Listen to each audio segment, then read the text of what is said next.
Okay, so this is what, I'll hold it right here, what we're creating today, but let's go overhead so you can get a really close-up shot of this.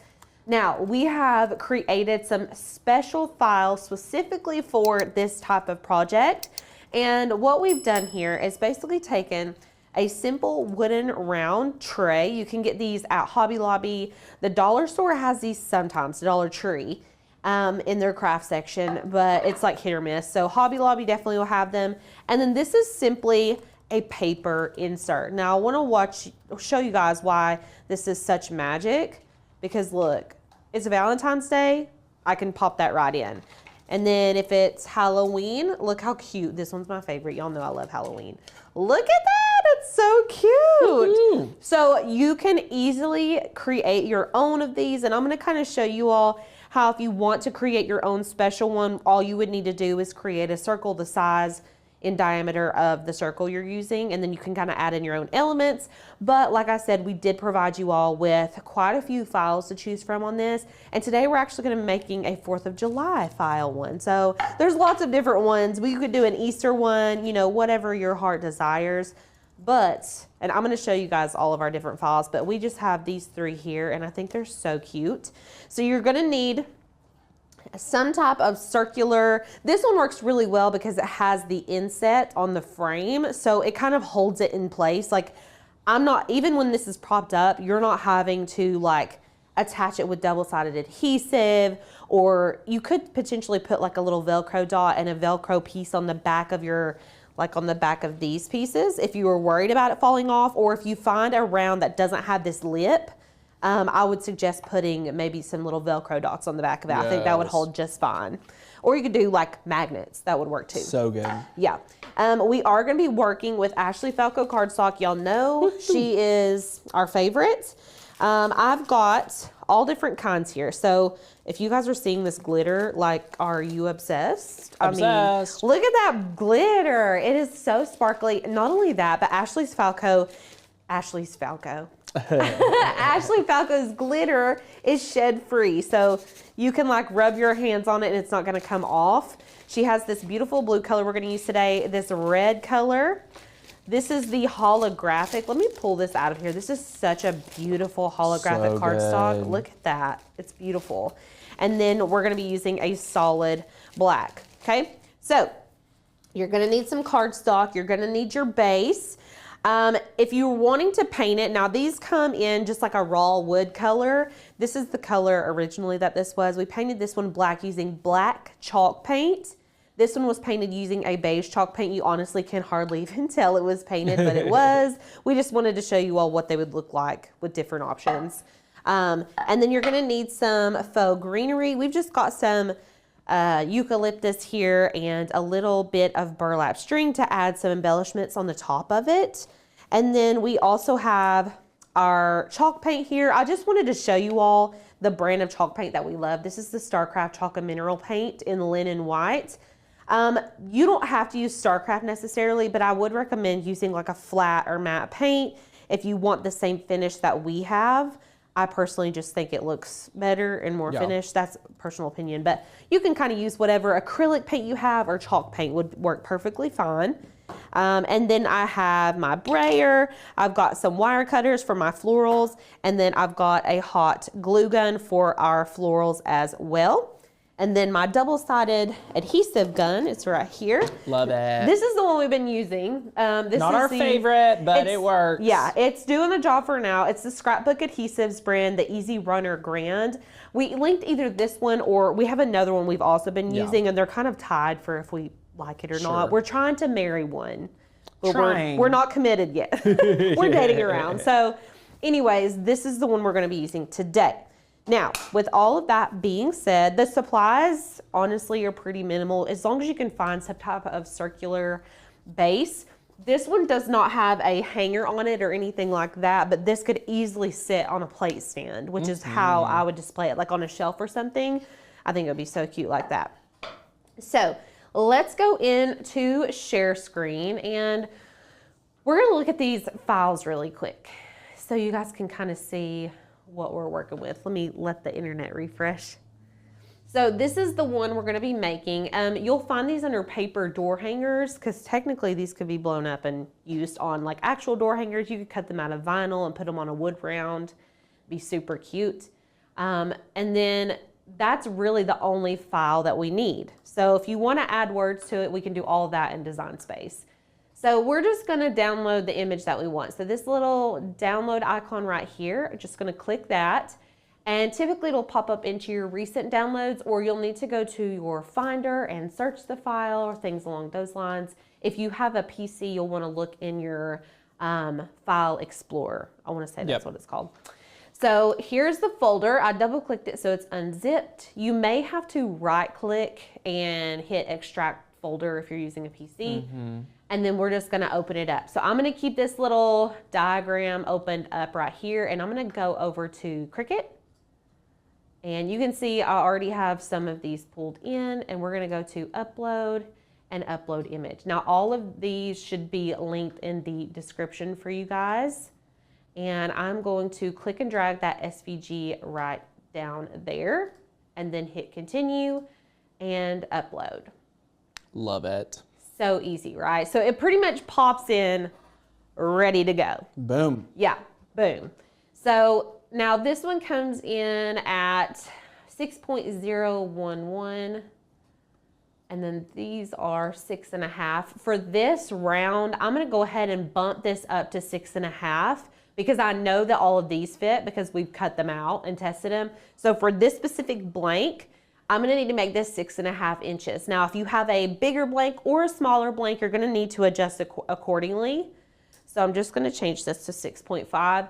Make sure that your little lock button is locked. If it looks like this, it's unlocked.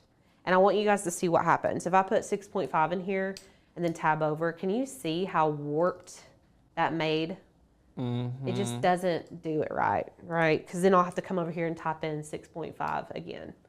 So make sure it's locked whenever you resize. So that way, I'll just show you, if I bump it up to 8, it sizes everything proportionally, right?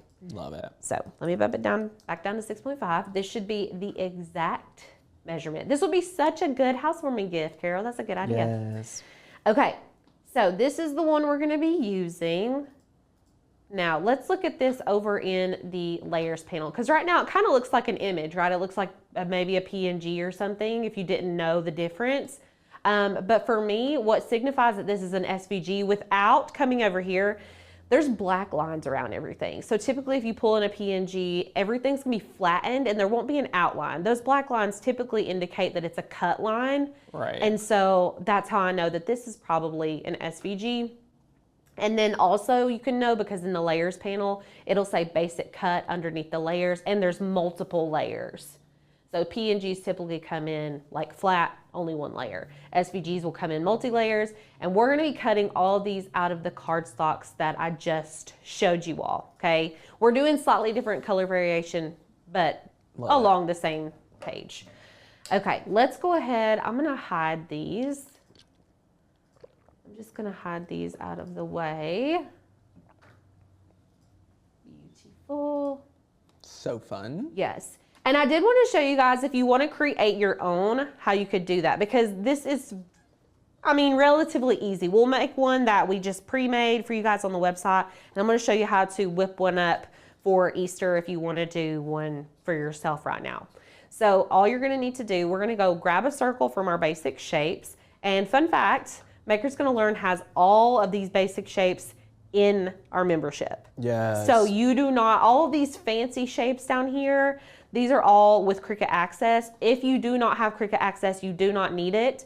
If you have Maker's Gonna Learn, we have all of those shapes for you. So good. Okay. So I'm gonna pull in a circle. We're gonna make it 6.5, right? Because that was the size that we decided was correct. And then from here, you can start designing. I wanna have a white background, so I'm just gonna go ahead and change that to white.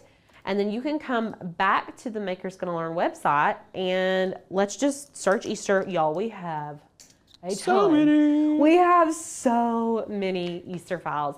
If you didn't want to layer a bunch of paper and you wanted to do more of like a print than cut vibe, you could totally do that. We have some really beautiful, like this would be such a beautiful print than cut image to put on one of these. So you could do that. You could do something as easy as this to cut out of paper. Let's do a print and then cut option since that's what we're already doing a paper cutout option. The other one we can just print and cut it out. I want to go to our new cut files though, because our new cut files release on the 1st of the month. Now, if you guys did not know, we just recently started releasing them on the 1st, and it's really exciting because then you have all this stuff on the very 1st of the month. So like this, I love for Easter. I think that's beautiful. We have these watercolor paintings that are so pretty, or even something like that. Let's go with this one. Okay. So we're going to download it, open up our zip folder, okay? And then this is a PNG, so we're gonna drag and drop this PNG into Cricut Design Space. So let's go back to Cricut,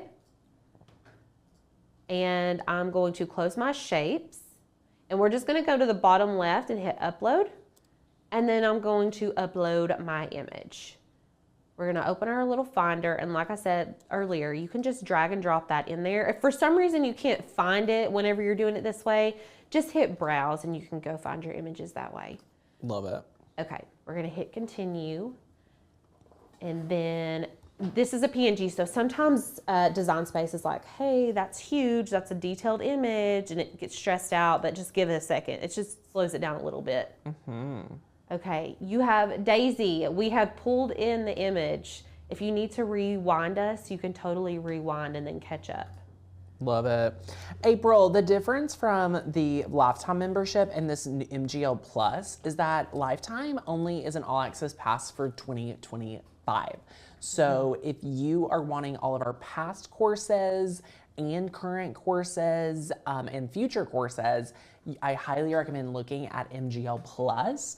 MGL Plus is a membership tier, whereas your All Access Pass gives you those courses forever. So it's not just, on a time limit of the membership tier. We wanted to make all our programs more accessible, so this is something we are piloting, and I'll let you know that the price is definitely going to be increasing. So if you are interested in our past, future, all access pass type offer, we're trying to condense it down so that for one investment, you can be a part of everything we do at Makers Gonna Learn outside of Passive Earner Society. So great question. I love that. Love it. Okay, so with this PNG, obviously this is a square and we need it to fit into our cute little door hanger, right?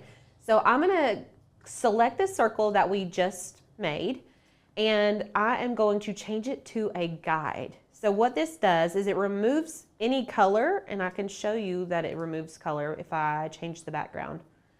So you can see there's no color filling this in, right? But the good thing about having these guides is that I can see exactly where it's gonna cut out. So I'm trying to slice out sections of this painting because I need it to be a circle, right?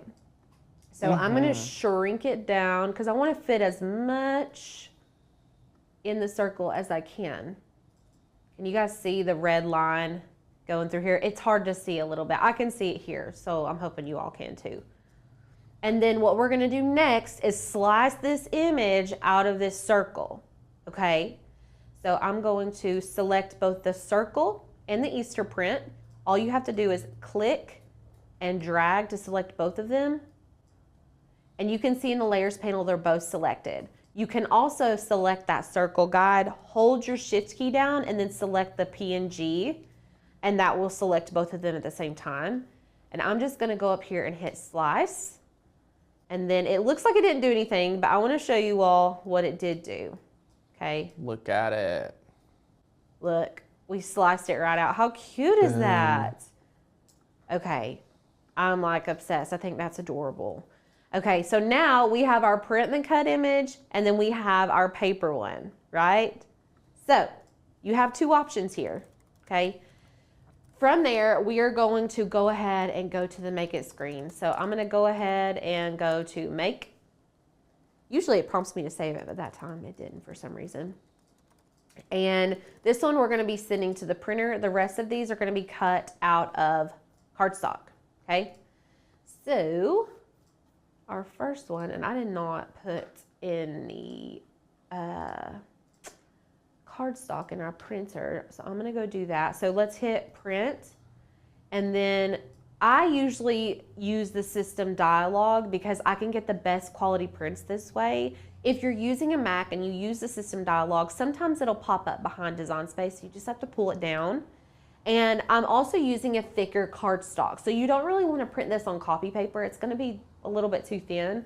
So I'm going to print this on maybe like an 80-pound or more cardstock so that it's a little bit stiff and has some more stability.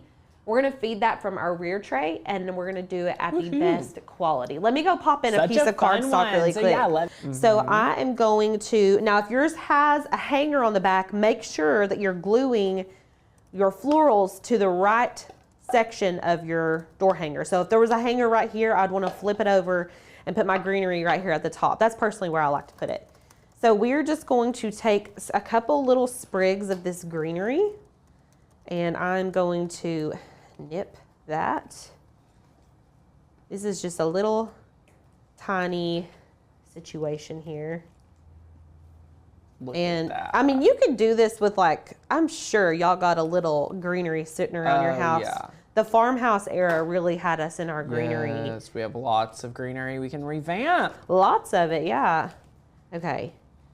I'm gonna glue these bigger pieces on first, and I'm actually gonna just pluck these leaves off so my bow has somewhere to sit.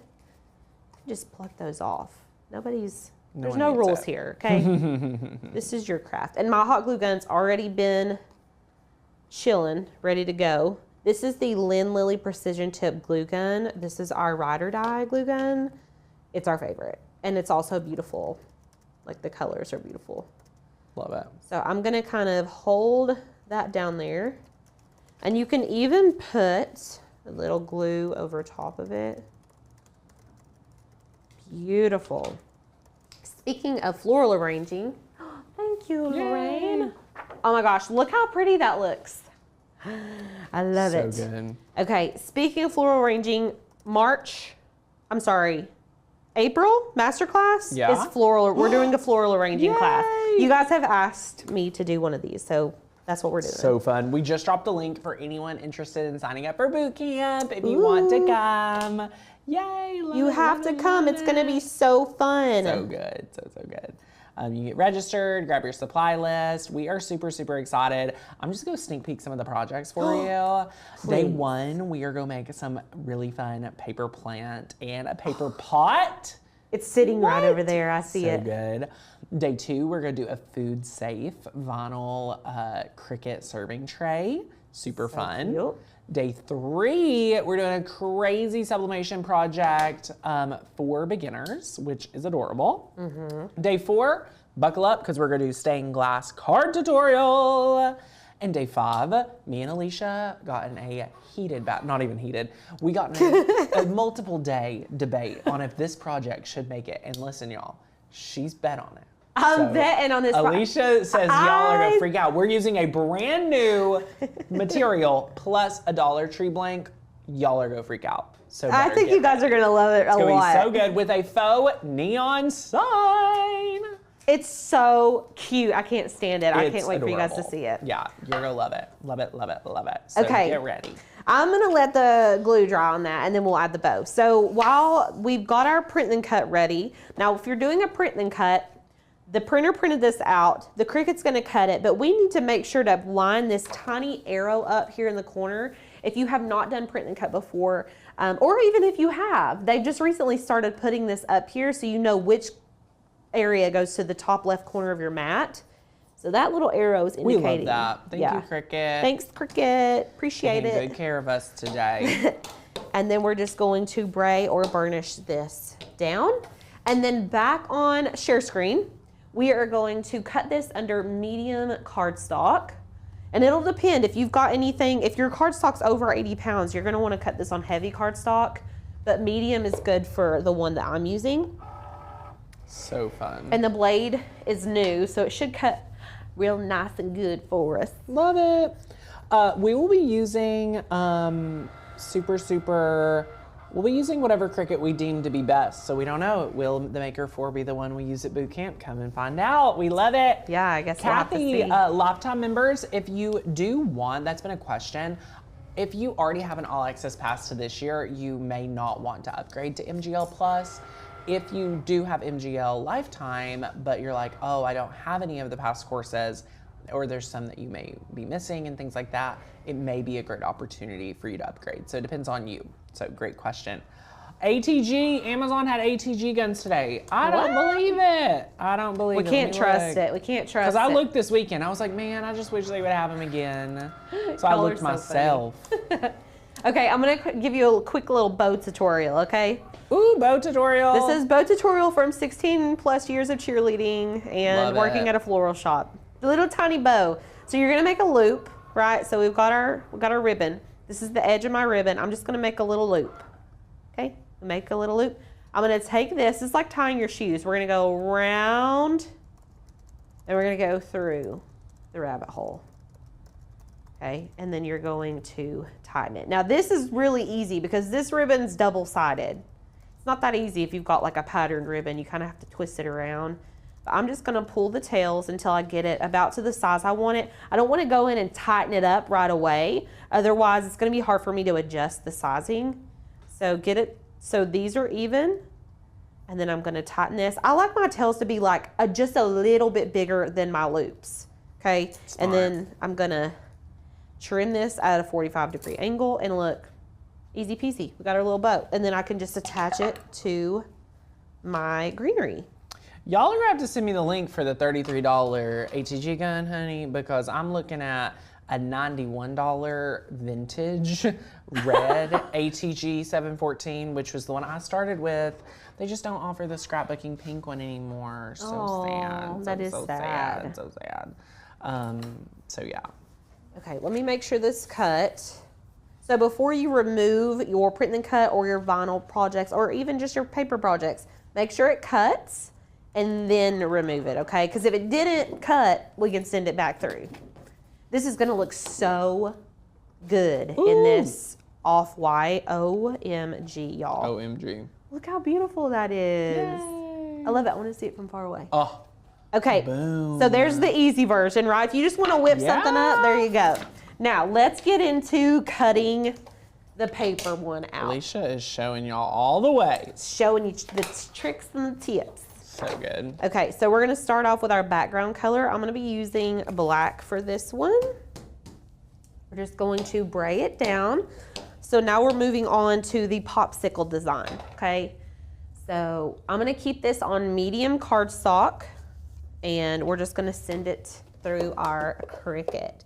Okay, y'all, so this one did not cut all the way through. And there's a little bit of texture to this cardstock. I feel like it's not actually Falco, even though it was in, we keep her stuff in a special area. So I'm gonna send it back through. All I did was hit the go button again. I didn't unload it, nothing. I just literally hit go again. If you unload it and try to reload it, it's not gonna line up the cuts and it's gonna be weird. So it should cut just fine. It was almost all the way through. Woohoo. Super fun. Beautiful. Now, I've been using this double-sided adhesive for like lots of paper projects, but really for these smaller pieces, like these popsicle sticks, I'm going to use some paper glue. Let me show you all this glue that I like to use. Now, the Zig pen would work perfectly for something like this, or you can use the super tight precision craft glue. This glue comes with a precision tip, kind of like our Lynn Lily glue gun, but this is for like crafting glue, and it is glued in there. But you can see the tip is very precise. So anything like that you can really get in there and make precise glues is gonna be best. Okay, we've got our background. Now it's wanting us to cut out the border. I'm gonna cut that out of. Love the border. Yeah. And actually, you all, I want the border and these guys right here to be the same color, because all my browns I wanted to be silver. So let's go back. I'm just gonna hit cancel. I'm gonna show you all how you can just move stuff on your mat pretty quickly. So I just canceled out of the cut, and you can select these images, and we're just gonna select the 3 dots on the top left, and we're gonna move that to this mat. So everything on this mat's getting cut out of this holographic silver, okay? It's as easy as that. And then you're just gonna go back to continue. And then we're gonna cut this on medium cardstock. Love it. Easy. Used to, you could only move like 1 element at a time, but now they've made it so you can move a bunch at once, which is really helpful. Okay, there is a holographic cardstock cut setting as well, but I typically cut Ashley's cardstock on medium, even the holographic and the glitter, and it's fine. That's my personal experience. Bow making is an acquired skill. It really is. I would love to be more confident in my bow making as well. Actually, I did, before I worked here, I used to sell craft kits. So I would like make these little crafty kits, and I made one just like this. I sold a ton of them, and I would do releases for the season. So they could like, I would do like an Easter release, and I would have. I love that. Yeah, it was so fun. And they were all made with a laser. So good. Okay, so there's our silver pieces. We're gonna pull this off, and we are going to move on to our blue. And if you guys look at the share screen, there are 2 different blues.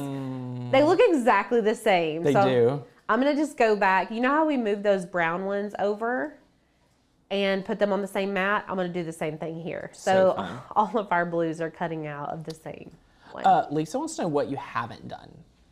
I mean, you've done it all. You're a nurse.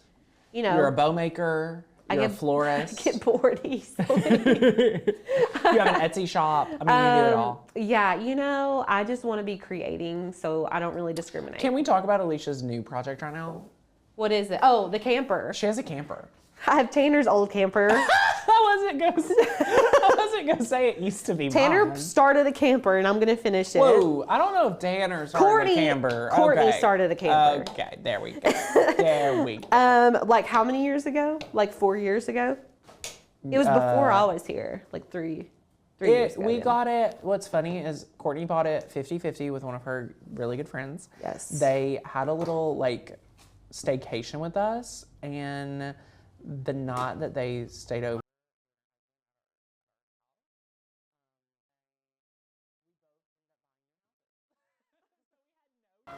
Okay, let's make sure these cut, because for some reason the cricket is trying to, the devil is playing with the church's money, as Tanner would say. I'm going to cut it one more time because I have trust issues. Yes. Okay, while that is cutting though, let's go ahead and attach our frame. I want to make sure this all goes. I know that's not really the order. So good. Switch it over. Oh yeah, okay, we good. Yay. So I'm gonna take my ATG on the back of this, and I'm gonna go around the frame. Now you can use your glue for here. I wouldn't recommend using hot glue though, because it's gonna dry too fast. Unless you wanna do like hot glue, attach it, and then you can lift up this bottom part and attach the other half. But hot glue, you're gonna have to like whip it, because it dries so fast. Yep. And the adhesives that you use for paper projects are so particular, because different types of cardstock require different types of adhesives. And That is silver Ashley Falco too, yeah? yes, it's the holographic though. She has like a silver foil, and then she has this one. I think it might be like a rainbow holographic. So fun. Okay, now we're going to apply this here as centrally as our little eyeballs can do it. I mean, come on. Okay. Oh, our blue is cut. Now, when you peel stuff off, when you're working with paper and you peel stuff off of the mat, flip the mat over, and we're gonna go with gravity to pull these pieces off so that they don't bend. Okay. Beautiful. All Love right, it. so we're getting our little sections together. And now we need to cut our red. Something about 4th of July. Anybody else love 4th of July? I love 4th of July. Me too. Like that time of year is so fun. So magical. It is. I love it. We get to be outside. I'm just so ready for warm weather. I've like never been so ready for warm weather in my life. I know. I'm normally a cold weather girly, but not now. No. That is so exciting. It's gonna look like a whole new. Okay, so now I've got all my little bits and pieces here. I've got a blue piece under here somewhere. Okay, red, blue, silver. And if we go back to share screen, I have just pulled up my image because I want to be able to refer back to it. Yes, as you build. As I build, right. So everything that's brown on the screen is actually silver for me. And is that your base layer, the brown? Yeah, the brown is your base. Love it. So I'm gonna dry, we call this dry fitting. I'm gonna put everything on here. I'm not going to glue anything down yet. I wanna make sure all my pieces look good where they're supposed to be at. And then once everything is where it needs to be, we'll glue it all down. Okay, so we've got one, and then this one needs the blue on top. This is so pretty. And then we've got this one right here. How stinking cute is this? Okay, I love it. I might, if I went back and did this again, I'd do a white background. But that's just me. Love it. Okay, so now I can pull these off. I'm not gonna glue them while they're on this because I don't wanna get glue on my backer. I'm gonna pull these off. And we're going to attach these using reverse tweezers. If you guys haven't used these or heard of these before, they're like normal tweezers, but instead you squeeze them to open them, and then when you release, it grabs. So it makes it a little bit easier to work with whenever you're trying to work with paper, because like it's holding it and I don't have to squeeze it. It really helps if you got carpal tunnel. Yeah. Okay, so this is where the adhesive thing comes in. So you could use a precision craft glue like this. For these teeny tiny pieces, I've already got my hot glue gun here. So I'm just gonna add some little dots of glue and put this on here. But you could use a zig pen or the precision glue. I don't prefer to use hot glue on basic colored cardstock. Ashley's doesn't give me any issues, but sometimes if there is a high acid content in the paper, it will cause the paper to discolor when you apply heat. Right. So I try to not do that. I love these little, I love the holographic guys. Does this not look so good? Yes. I'm curious how it looks on screen for you guys because it's really pretty in real life. And look how much easier these tweezers make things. I can just pop that right on there and line it up. Okay. And this blue is everything. It's so pretty. We love it. Okay, I'm just gonna add this in the corners. And under an hour, we have gotten 2 different designs for this. So Crazy. yeah, like super easy. The project's bomb. Bomb.com. Gotta make it. Okay. I would love to see what you all come up with. If you do your own designs, Yes. please post them in the Listen. Facebook group. There was a lot of people who did their own take at my banner class Saturday at Makeathon. Yes. Oh my gosh, you guys are so inspiring. I know, they're so good. We love that. So yeah, let us know. Show us what you got.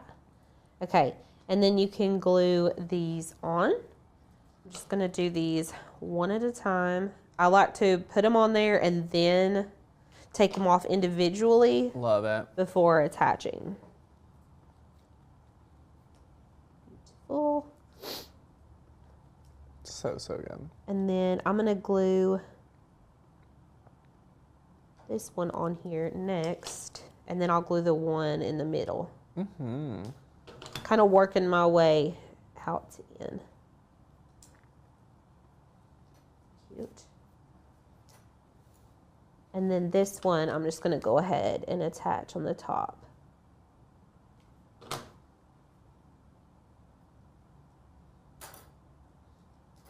Cute. And now we're going to attach our last one, and that will be it, guys. Donna says people really showed up and showed out on the Facebook group. Yes, they did, Donna. We loved it. It was amazing. So good. Okay. Y'all, I cannot do it. Boom.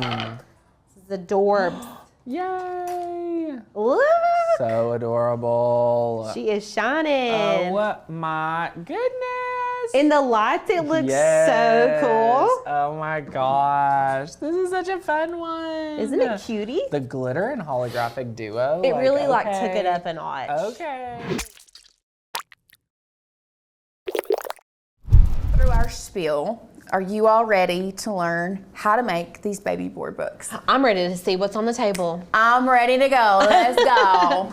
Okay, guys. Do you see anything different here? What? Is that a new cricket? Do you see anything different here? What? Do you see anything different here? Wow, that's Gorgina. Look at her. Gorgina Bopina. Look at that color. Oh, honestly, okay, so let's talk about the color. The color online said that it was sage. It's not giving sage It's to not, me. literally, it's blue. It's like slate blue. It is not sage at all. Yeah, so it's gorgeous. It's absolutely gorgeous. Yes. Do I feel like this is a true sage green?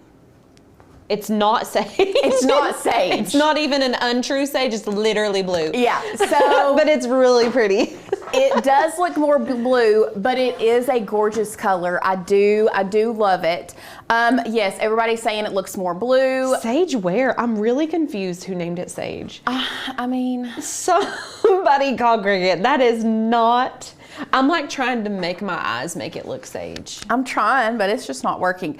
And it's even more blue on screen. It's very blue on screen. Susan said what I was thinking. What? They must be colorblind. I don't know. Listen, I'm very, very picky about colors and the names of colors. Yeah, both me and Lauren are like that. I don't. Like to the point that I make my nail girl create custom colors. Shout out Priscilla. Sorry if. That's the most Lauren thing I've ever heard you say or do. Literally, it's funny though, because my current nails that I have, and then I promise we'll talk about the book. The greens were not greening for me. They were not the right green. And I will admit, she loves it when I give her directions, but I'm very much okay, let's mix this color and this color and this color, and it's gonna give me the exact color I want, and it always comes out perfect. Anyway, yes, it does look more slate blue, if anything. Definitely. Stormy gray, slate blue, something. Something in that era, yeah. Not sage. Anyway. It's gorge. Let's go overhead and talk about everything that we have here on the table and look at this cute little baby book. Y'all, this is something that can easily be done on pretty much any Cricut machine, except for the Joy. Unfortunately, the Joy does not technically have print then cut capabilities. The Joy Extra does, but you are going to be able to create this on just about any Cricut machine that you have. You don't have to have the newest. We all know this. So let's talk about everything that we have on the table.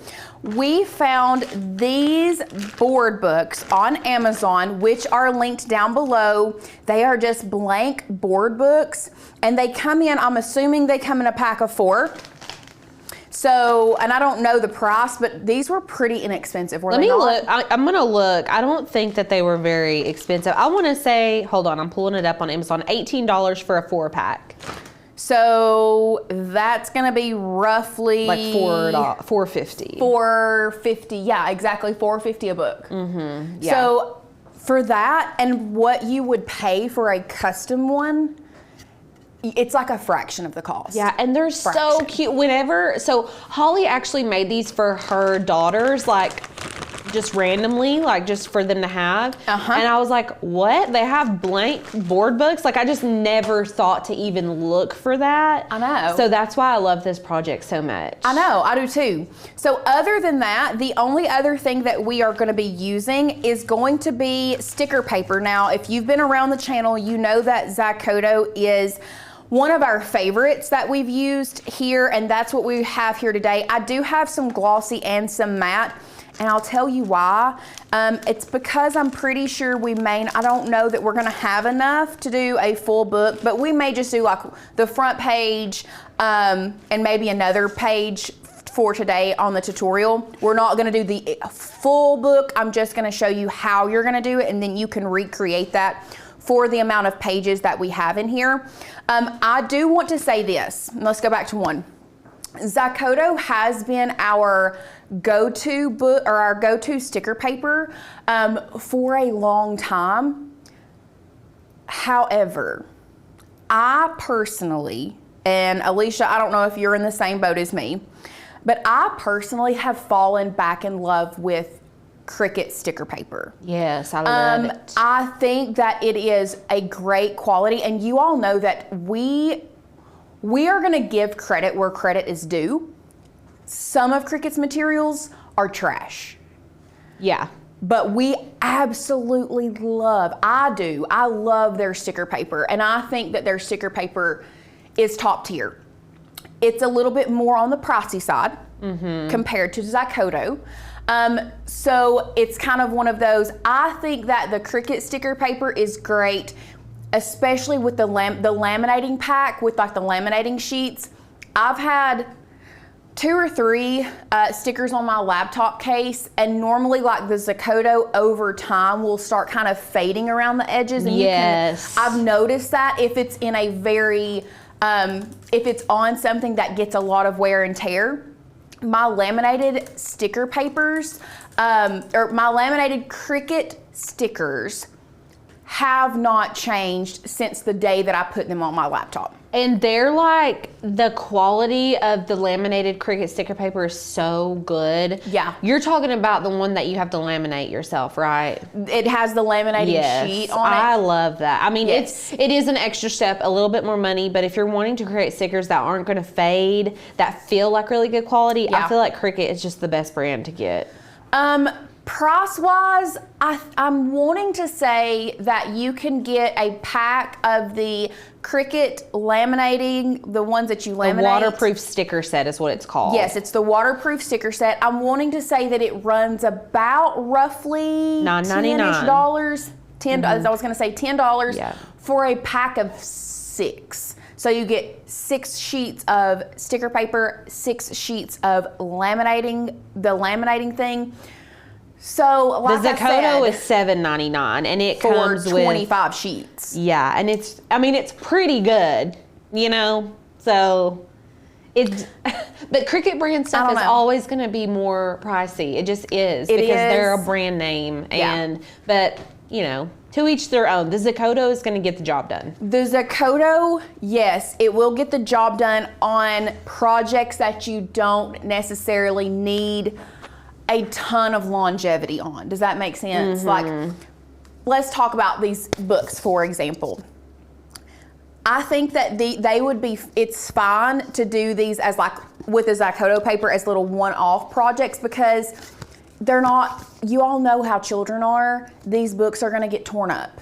And they're going to be done playing with it after like 2 weeks. Yeah, so they're going to look at it and it's going to go whatever. So I think for this one, unless you are making like a, you know, I really don't hate these. Like, I wish they had books maybe like a little bit thinner for you to do like vacation pictures in like a little book to keep on a shelf. That would be really cute. You know what I mean? That would be super cute to do something like that with these. If you are wanting to keep it for a long time, I would suggest maybe doing a laminated print and cut. If this is strictly going to be for a child and they're going to use it, it's only going to be used, let's say, a year at most, I would go with Zykoto. Yeah. Okay? That's my spiel on that. So We are going to be using Zakoto today for these books. And then, of course, you do need some type of mat. We are just using a standard grip mat today for our print and cut project. So pretty minimal supplies. Not a lot going on. And other than the book, you more than likely have some sticker paper laying around anyway. So let's go ahead and hop over into Cricut Design Space and let's start the process of designing. So you can see here we have all of the pages for our book already here, but I'm going to show you exactly how we're going to do this step by step, and I will go slow so we all are on the same page. So what we're going to do first is you are going to grab, and let me zoom in so you can see it. We're going to grab this pattern back here and we're going to upload it into Design Space, and then I'm going to show you the font that we used for this. So let's go ahead and hop over to our website here at Makers Gonna Learn. So the font that we're going to be using today is Fairy Tale. It is also linked down below for you. So what we're going to do to download this onto our computer, you are going to click this download icon. If for some reason you want to use a different font, you can come over here to the fonts section of our website. We have lots and lots of beautiful fonts that you can choose from. Maybe Fairy Tale isn't your speed, perfectly fine. There are so many different fonts to choose from. You can even preview the text that you want to put in your book if you want to. So let's just put Georgia and Ruby. And I'll just show you how it works. Georgie and Ruby. Georgie and Ruby. And now you can see, you can look at all of the fonts and what it looks like in each font. This Soho font is super cute. It is. I love that font. That's we have a lot of cute new fonts. We do. Shay is cute. You know what I also think would be really cute in these? That Kinder font that we have. Oh, it's like Kinder letters. That would be super, super cute. So you can see that you can go through all of the fonts and you can decide which one you want. Today we are using Fairy Tale, so what I'm going to do is I'm going to search the fonts. I'm just going to type in Fairy Tale here, and then once that pulls up, I will show you how you can download it. You can click this arrow pointing down to download it, or if you go from YouTube and it just pulls up, let's say the actual font like I had a while ago, you're just going to click this download button right there. What it's going to do is it's going to download up here or wherever your downloads go on your computer. From there, what you need to do is double click that to unzip it. Once it is unzipped, you can see that it is going to be a .otf, and that's an open typeface font. So what we have to do is we now have to download this onto our computer, and then after we grab our pattern that we're going to be using, we will go back to Cricut Design Space and we'll have to reload for Cricut Design Space to pull it back into its system. So we're going to double click this. If you are on a Windows, it may not be a double click. You may have to right click and extract the font. You can see here that it has pulled up our font book. If you are on a Windows, it is going to be your character map, okay? Either way, you are going to install that font onto your computer. Now, once we have done that, we're going to tab back over to our website, and the pattern that we're going to be using today is called Pattern Easter Animals. This is such a cute, I don't know, it's not giving Easter to me, it's giving more spring, but it's such a cute, whimsical pattern, especially for a baby book. This would be cute as a wallpaper.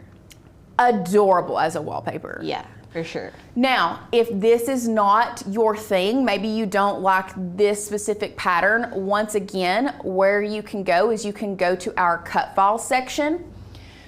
Once you are in the cut files, we actually have a category that is strictly patterns. So what you'll do is you'll come up here to where it says filter and sort, and then you'll pull that open, that drop down menu, you'll open that up and then you'll select pattern. And from there, it's going to pull up all of our patterns that we offer here on our website. And you can see like, oh, first of all, that's also not it's not giving very Easter. Like this to me would be. Is it farm? Yeah, it's got barns on it. It's so cute. I love that. Like these are all very the checkered spring. pattern, obsessed. Look, now this is giving Easter. Like this is a bunny, that is for sure giving Easter. These are so cute. I hadn't even seen our new pattern. Those are the strawberries. Oh, that one's cute. Yeah. I feel like I want to do this one. You should do that. Yeah, that's really cute. So, are you looking at the bugs? Oh, stop it. Those are so cute, guys. I had not seen all these yet. I'm obsessed with all of these. We have St. Patrick's Day patterns. Oh, all of these are so cute. Valentine's Day. Anyway. Lots of options. Lots and lots of options. I think I'm going to go with this one. Pattern number 5. I love that. So how you're going to do that is you are going to click this download icon. Once again, it is going to go straight to your downloads. It's going to come in as a zip file, so you need to double click it and you need to make sure that we unzip that pattern, okay? We are going to be using the PNG today, so after you have unzipped that file, we are now going to hop back over to Cricut Design Space. And remember what I said earlier, that if you download a font onto your computer and you already have Cricut Design Space open, it's not going to recognize that font until you come up here to the top where it says View and Reload Design Space. So after you have downloaded a new font, like I said, if Cricut Design Space was already open, we need to come up here and reload. If you have been working on a project and you haven't saved it, you must save it before you reload or you will lose everything that you're working on. I did not do anything. This was already saved, so I'm just gonna go ahead and reload Design Space so that it can recognize that new font that I just downloaded. And then it'll just reload and populate right back to where you were. Just like that. Except it's taking Cricut a minute to get there. I'm really excited to see the new Cricut do print and cut. I'm excited to see it cut because it's supposed to be faster. But I don't know if y'all watched our venture video way back when, but it was so fast. We named it Neil because it sounded like it was about to launch into outer space. Oh yeah, we did, didn't we? Yeah. We'll have to name. What are we gonna name this one? I don't know. It's Stormy. That's cute. Yeah, let's name it Stormy. I love that. Okay, so now that we have Design Space reloaded and that font is now populated, we are ready to start building our little baby books. Now, first thing that I'm going to do before I officially start everything is I'm going to get the size of the pages that I need. So I'm just going to open this up, and the reason that I'm getting the size of the pages on the inside, well, you can do it on the outside, is because you have your spine here. And we are going to create a piece that's going to go on the spine, but you want all of these pages to be the same size. So the front page is the same size as this one. So let's just go ahead and grab this. See, but I feel like, let's just do an inside from the inside. So we're going to measure from this corner over to the edge. And it's going to give me, it's roughly 5 inches. It's actually a little less than 5, but we'll make our guide 5 inches so that we'll size everything down. So what I'm gonna do is I'm gonna come over here to our shapes. I'm gonna grab this guy right here. This is a rounded corner square. From there, I'm going to resize this to, I said 5, but I really think that I want to make it 4.75. I think. Do it. Let's double check. Ooh, I just messed it up. Let's see. Let's turn this guy into a guide. Oh, why do I do that? Look, So she's done 4.5. So our original one was 4.5 by 4.75. I guess I just assumed it was a square. Let's go back overhead and make sure. So she did 4.5 by 4.75. Okay, so we do have a little more room up and down versus the height we have a little bit more room on the height than we do the width, I think. So I think that's why she did it 4.5 by 4.75. So we'll just go ahead and make this one the same. So that is the dimensions for this exact book. If you were to order what we have linked down below, we are doing our square at a 4. We're gonna unlock the aspect ratio first, and we're gonna make the width 4.5 and the height 4.75. So it's just slightly skinnier than it is tall, not a big deal, okay? Now that we have this, we are going to come over here and we are going to go to upload, and we're going to upload our pattern first, and then I'm going to show you how you can upload images. So I'm going to select upload image. I'm going to pull in my Finder. Here, remember I said we were using the PNG, so I'm gonna make sure that PNG is highlighted, and I'm going to drag and drop till that turns green, and then I'm going to release it. Now we have that, we're gonna go to continue and then apply and continue, and we were using this one as a flat graphic, okay? Tony asked, can you sublimate on these? I don't know that you would be able necessarily to sublimate on, I think it would be hard to get a good like press. Yeah. Yeah, because you would have to press this front, then you would have to press the back, but like this is also gonna get heat through it, then you would press this. I think it's just gonna be better to do print and cut stickers for this, okay? So once you have your pattern in here, we're going to bring this square to the front. You can see it moved over here on the layers panel. That way I can just place this exactly where I want it.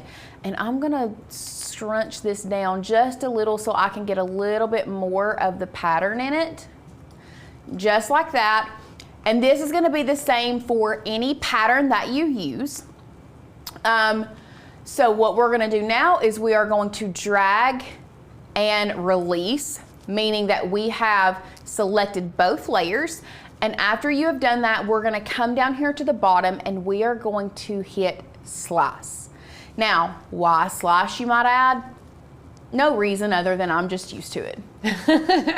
I don't know what else to tell you. I'm just used to slice. Yeah, same.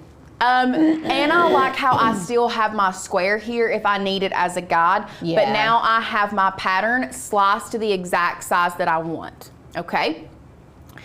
Now what we're gonna do is you are going to upload the images that you want to place in your book. Now I'm gonna have Alicia airdrop an image so I can show you how we do it. If you don't have airdrop capabilities, the easiest way, if you don't have the images on your computer already, is just to email them to yourself. That way you can sign into your email account on your computer and save them and then upload them like you would any other file onto Cricut Design Space. Okay, you want me to airdrop it now? Yeah. I forgot to look, Lauren. I forgot to look. I told you before. I know. Okay, here. I've got one of just Georgie. Okay, cute. Let's see. Okay, airdrop to Tanner Bell. Accept, save to downloads. So, saving to downloads, beautiful. Now, if you are sending from iPhone, in the past, Cricut has had issues, Design Space has had issues uploading HEIC, that's the file type that photos are saved on your iPhone. We're gonna see if it works today. If it doesn't, I'll show you what you can do. So what we're gonna do is we're gonna come back over here to upload. We're gonna upload image. Like I said, same thing as before. We're bringing in our Finder. I'm gonna be dragging and dropping here. We're gonna go back.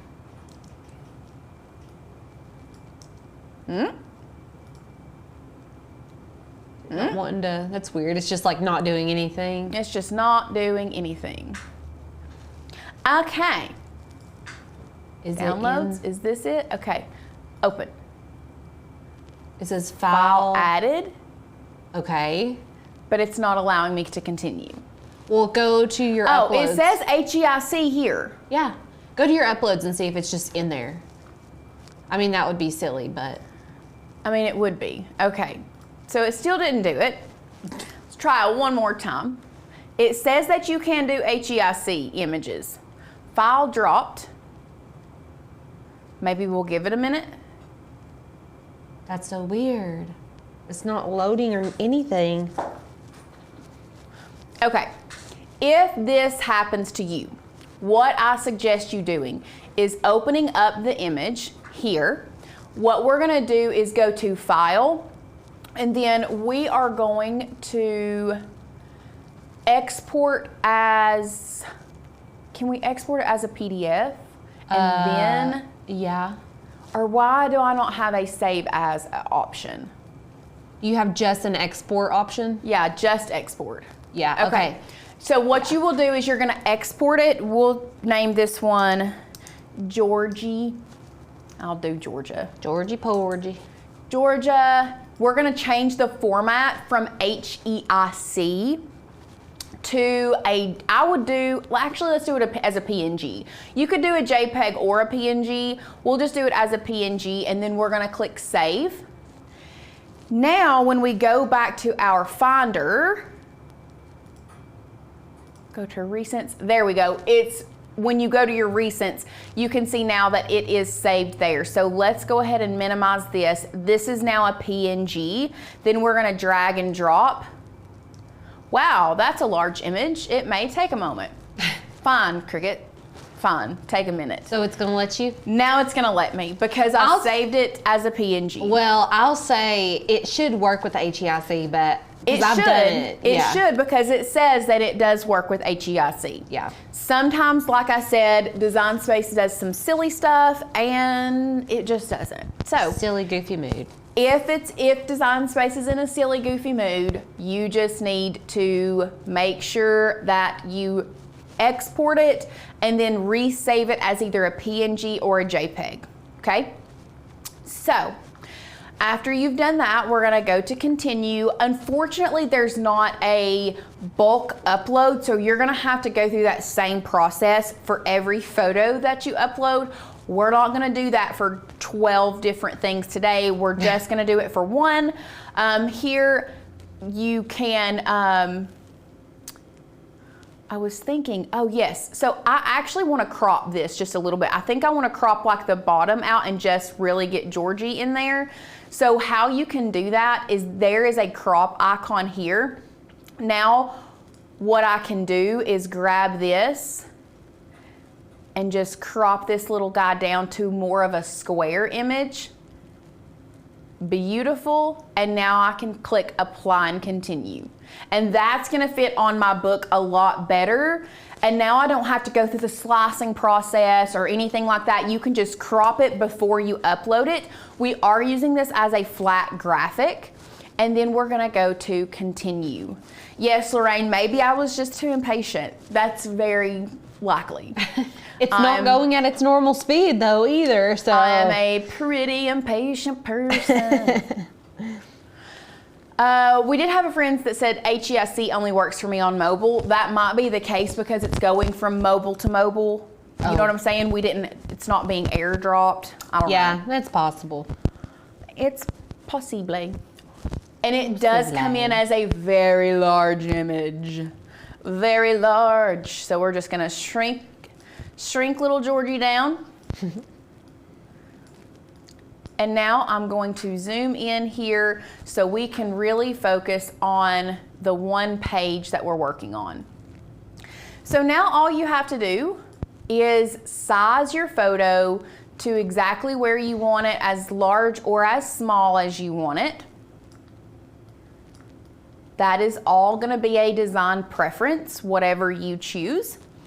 Now, this is once again, this could be a personal preference if you wanna do this, if you don't wanna do this.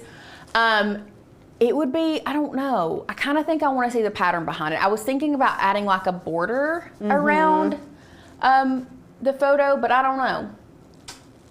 I mean, try it and see what happens.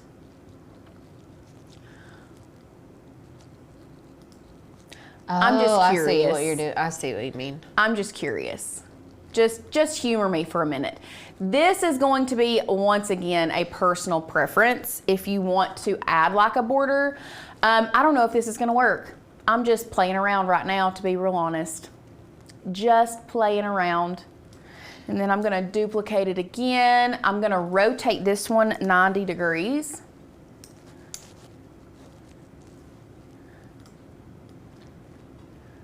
Kathy said, Georgia has the red, beautiful hair too. Thank you guys for being so sweet to my baby. Yeah, Georgie has red, curly hair like I did. Mine was a little bit more red. Georgia's is a little bit more blonde. But I have 6 siblings and they're all strawberry blonde or blonde. So.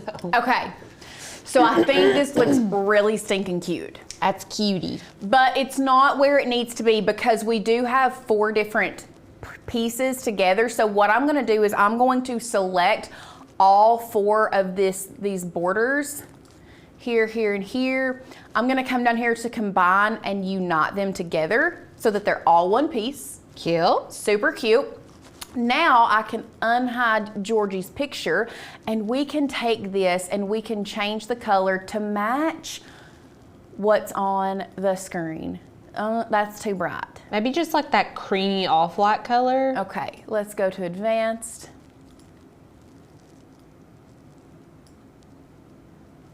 I like. From over here, it looks really cute. I like. Yeah. I like.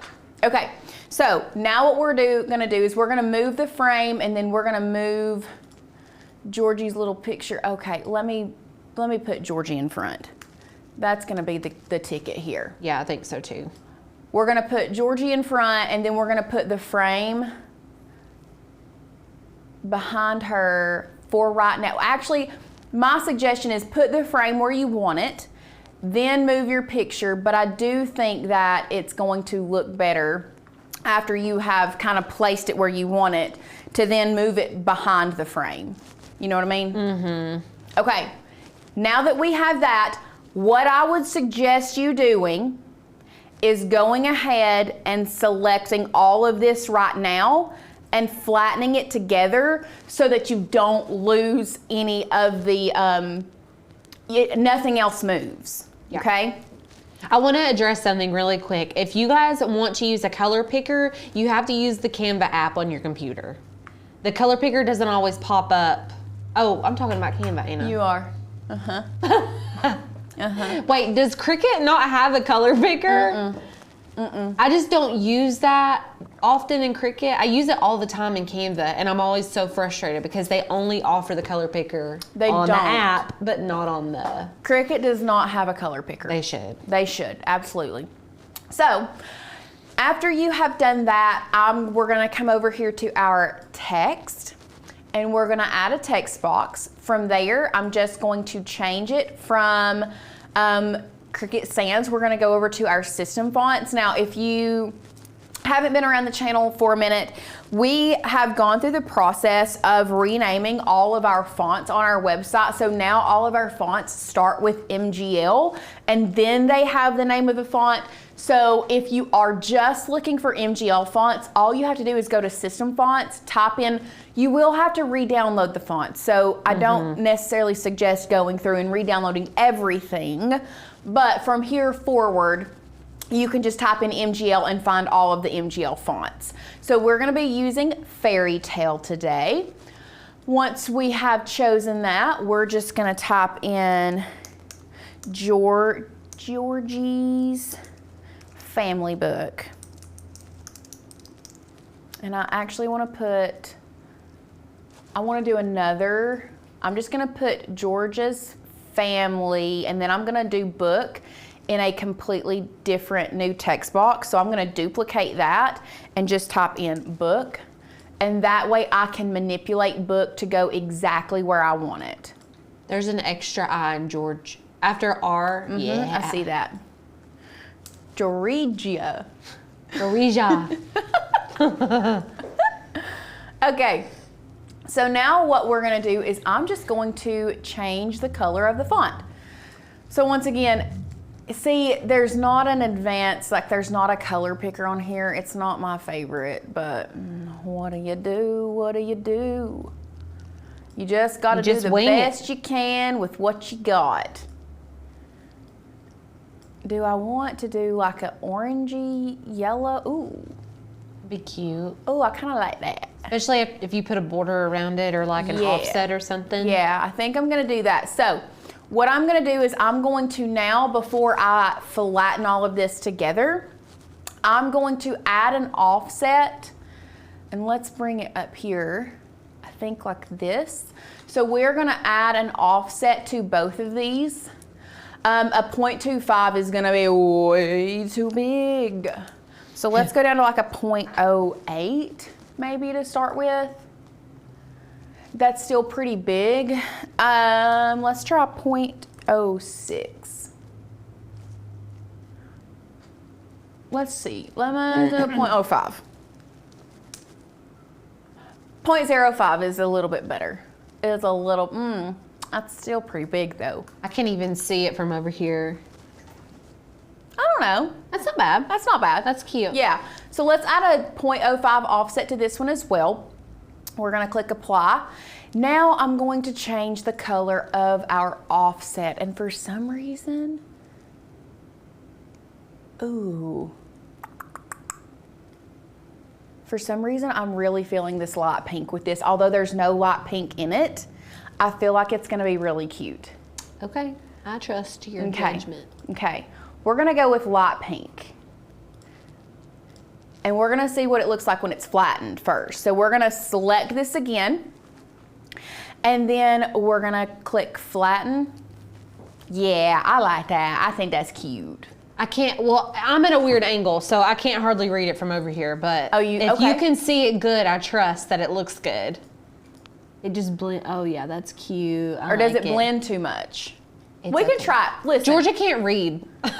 I know. So it's okay. Well, I mean, we gotta get it right. Maybe we'll just do straight up white. Yeah, you could do straight up white. Or let's go to advanced and let's just make it an even lighter pink. Yeah, just like a very, very, very pale pink. Okay, I think that's what I want to do. Just a very pale pink. Cute, cute, cute. And then there's the very pale pink. And then we'll come back in and flatten these back together. Yeah, that's it. That's cute, yeah. That's cute. Carol says, how about a sage? Yep. So now, one thing that I forgot to remind you all to do, and let's go ahead and unflatten all of these together. One thing that you need to do, and then we need to unflatten this too. Before you flatten it all, we do need to duplicate the pattern. So you'll need to duplicate that pattern however many times you want, depending on the number of pages that you're doing. That way you don't have to slice that same pattern over and over and over and over, okay? So before you flatten the first time, duplicate this page so that you have extras. And now what we're gonna do is we're gonna come back in here and we're gonna flatten all of that back together so that it is one page. And after you have built all of your pages, the last thing that you need to do is create a spine, I guess, a piece that's gonna go on the spine. So what we're gonna do, this is 2 by 4.75. So we're gonna grab a shape here. We're just gonna grab a regular square.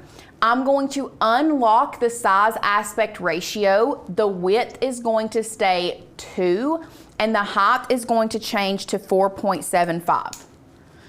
So I can actually slice it out of what we have here. Do we want to slice where the flowers are more in the middle, or the, I think I want to do these right here. Beautiful. So what I'm going to do now is I'm selecting this, and you can see that I have this shape that's going to be the spine. I'm just going to select both of these, and once again, I'm just going to slice that out. And we now have the spine. I actually sliced a little sliver off, but it's fine. And now you have the spine. So if you missed that, the size that we're doing for the spine is 2 inches in width and 4.75 inches in height. Okay? And other than that, we are ready to go. I do think I'm just gonna put a blank one on the back. Cute. And let's just do, let's go back over here to text. I'm just gonna put "You are so loved." That's cute. So we're gonna zoom back in. These would be so cute in a Easter basket. Yes. Oh my gosh, I'm gonna have to make one for, well, I could take that first one and put it in Rube's and then put this one in Georgie's. Yes. Be so cute. They've started school together this week, so Oh my gosh. it's been the cutest. This morning, they like love to get ready together, and they get a banana every morning. And this morning, Trey gave Georgia a banana, and Ruby was still asleep, and he cut it in half, and Georgia just ran in there, and she said, "Sissy, Sissy." She's been saying Sissy, and it's like the cutest thing. They're just in love with each other. I love it. It's precious. It is precious. Enjoy it now while they do. I know. I'm the oldest of 4 sisters, so you know how it is. Me and Lauren are the oldest of our sisters, so. I like just hope and pray they love each other. Me and my sisters love each other a lot more now than we ever did as kids. We were not like those sweet, cute, loving sisters as kids. We were mean and we fought all the time. But now we are like all friends, so. We never thought we'd see the day. I'm just looking and making sure that you can read that good enough. We're good. I think we're good. It's cute. Okay, so after you have all of your pages set and flattened to what you want, what we are going to do now is I'm going to delete everything that we no longer need, and I'm actually going to, Oh, Chrissy said it'd be cute to put the year on the spine. That's a good idea. oh, that would be very cute. Or just at the bottom of "You Are So Loved" even. I'm gonna zoom out because I'm gonna make sure I hide everything that we don't want to print, because we do have a lot here on the canvas. So I'm just making sure that we hide it all, because we're just gonna do this little guy right here. Okay, so now we are ready to go to make it. Actually, yeah. Before we go to make it, we're gonna calibrate this machine because it truly just came out of the box, and the box that it came in, y'all, was Hulk smashed. Hulk smashed. So who knows if it has been, yeah, who knows. So we're gonna go to settings. What we're gonna do is from there, you're gonna go to machines. This is how you're going to calibrate any machine that you have. It's in a very, very weird space now. I would have never, if I was a new Cricut user, I would never think to go to settings to find calibration. But that's where it's at now. So what you'll do is you'll go to, actually, let me show you again. You're gonna come up here to your profile at this drop-down menu. You're gonna choose settings. After you choose settings, you're gonna come over to machines, and then you come down to machine calibration. So we're gonna have to select the Maker 4, and we are going to click start. We want, oh, I guess I haven't really set up the cutting machine yet. Okay. Yeah, I guess you got to do all that. Okay, continue. We're USB. Yeah, girl, it's connected. It's plugged in. Yep, okay. Continue. Searching for the maker 4. Honestly, yes. the Cricut machines are so easy to set up. It's one good thing about owning a Cricut. Look, it's already connected. Oh, there it's you ready go. to go. Wow. Easy So peasy. hard. Okay. I agree. Activate. Machine registration complete. We're going to continue. Got it. Yeah, I don't have to go through all of this. Yeah, we're gonna skip product setup. So, once again, we're gonna go back. Settings, machines, maker 4, start, print and cut. And we are going to select our Canon TS9500 series, and we are going to print that calibration page. Once we have printed the calibration page, we will start. Donna says mine was wrapped in brown butcher's type paper and was pristine. It was calibrated perfectly on the very first cut. Perfect. Nice. Ours was like shrink wrapped in the box. Oh. It didn't have any brown paper. That's interesting. Yeah. Well, and it may not need to be calibrated, but just to be sure, we're gonna. But for those Do it. friends who have been around this channel for a while know that me and Alicia have trust issues, Yeah. bad ones. So we calibrate. Well, yeah. You never know. You never know. Okay, so this is what a calibration page looks like. If we have anybody here who has never calibrated a machine, this is what a calibration page looks like. We're just placing it on our mat. Was it smart of me to put a regular piece of paper on a standard grip mat? I don't know. But we're doing it. It's happening. So what it's going to do is it's going to cut this guy first, and then I'll show you. We'll walk through the process. So back to share screen. After you have placed the calibration page on your mat, you're going to go to continue. We put it in the top left corner of the mat, and then once again you're going to click continue. We are using the Cricut Maker 4. We're just calibrating that. Load the fine point blade, insert the mat, we're good to go. So we'll come over here and we are just going to load this guy in here. This is the Maiden Voyage. You're seeing it here first. Already faster. I'm curious to see how fast the how fast it like registers. Pretty standard.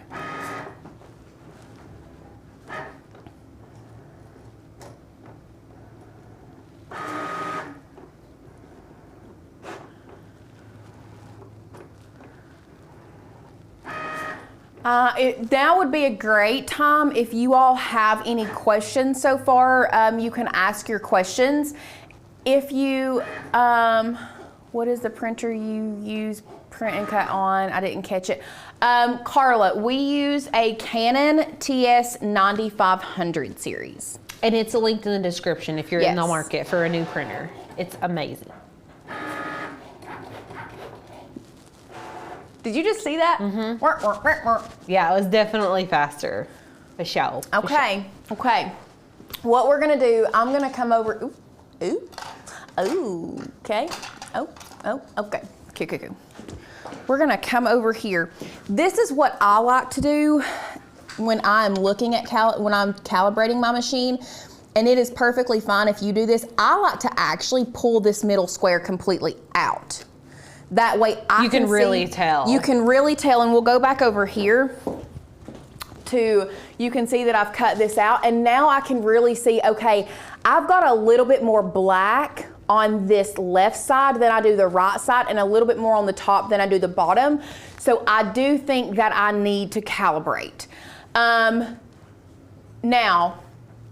I think that it's good enough for a regular. I don't think I need to do a basic. I think I need to do a fine calibration. So if it is completely off, nowhere near the square, you need to click no and do a basic calibration. If it is pretty close but not perfect, you need to click yes and proceed with a fine calibration. So we're gonna actually go forward with the fine calibration and click continue.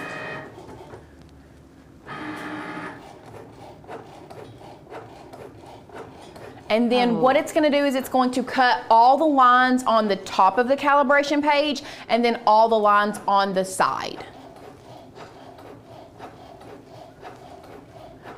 I mean, it's getting it.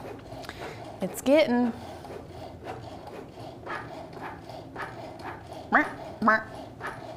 It's a little louder than It is a little loud. It's probably because it's faster. It's just. Right, for sure. I'm not complaining. I mean, please don't think I'm complaining. I'm just like, these are my general thoughts. Yeah. These are my general thoughts at first. That makes me think of yesterday. This is really random, but me and Trey were putting floors in the camper yesterday, and he had me like using the oscillating saw that like cuts to put the flooring in, and I was just doing it. I was being calm, and like it was kind of loud. Trey's like, "Let me do this one section." He gets it, and he's like so aggressive about it. I'm like, "Why are you so aggressive?" And he was going so fast, but it was much louder. That's what made me think of that. Yeah. Okay, so after you've done that, you need to look at the cuts along the top and the side if you've never done a calibration, and you're gonna choose the cut that is directly in the middle of whatever number. So ours right now is gonna be 13, so we're gonna go back to the share screen. So the top line, you choose the number that corresponds with the best cut. Ours was 13. And then the right line is going to be K. So once again, we're gonna scroll down here and we're gonna do K, then we're gonna go to continue.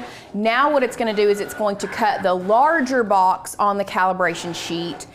And now we can see when we pull this off, actually let's go ahead and unload because, oh, it says without unloading. I'm gonna pull this guy off. Normally at this point you can unload. Now it did curl it up, but now you can see how the fine calibration I have even, the black line is even all the way across, whereas that middle one was not. So now back to share screen, we're gonna go, yes, the cut is close enough to center, and we have calibrated our machine. Done. Done. So now we're ready to go to make it. Now we're ready to make it. If I can get this piece of paper off of this mat.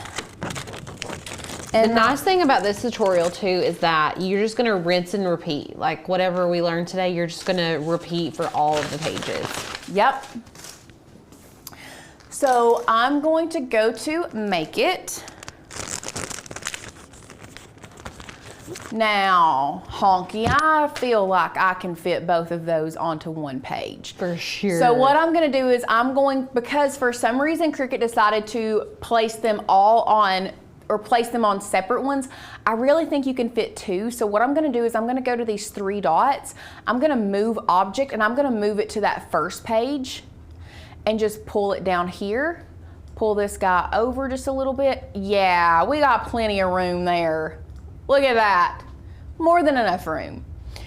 So, Patty, you just use regular cardstock or regular printer paper if you're calibrating. You don't have to use cardstock if you're calibrating. But once we have everything moved so that we take up as much room as we can, we're gonna go to continue. If you don't care to stick that in the printer for me while I go through the process.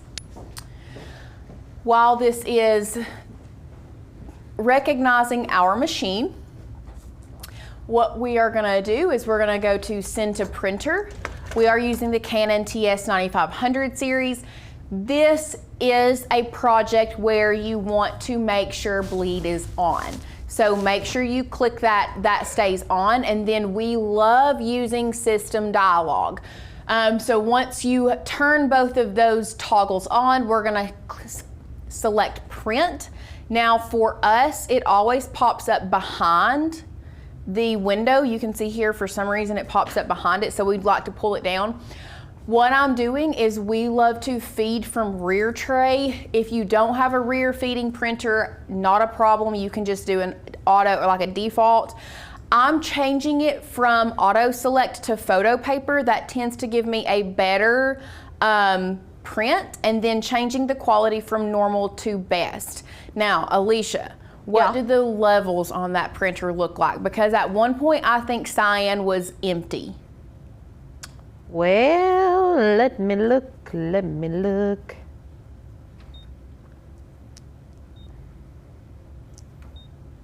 Maybe we'll just go ahead and print Cyan's a little bit low, but not empty.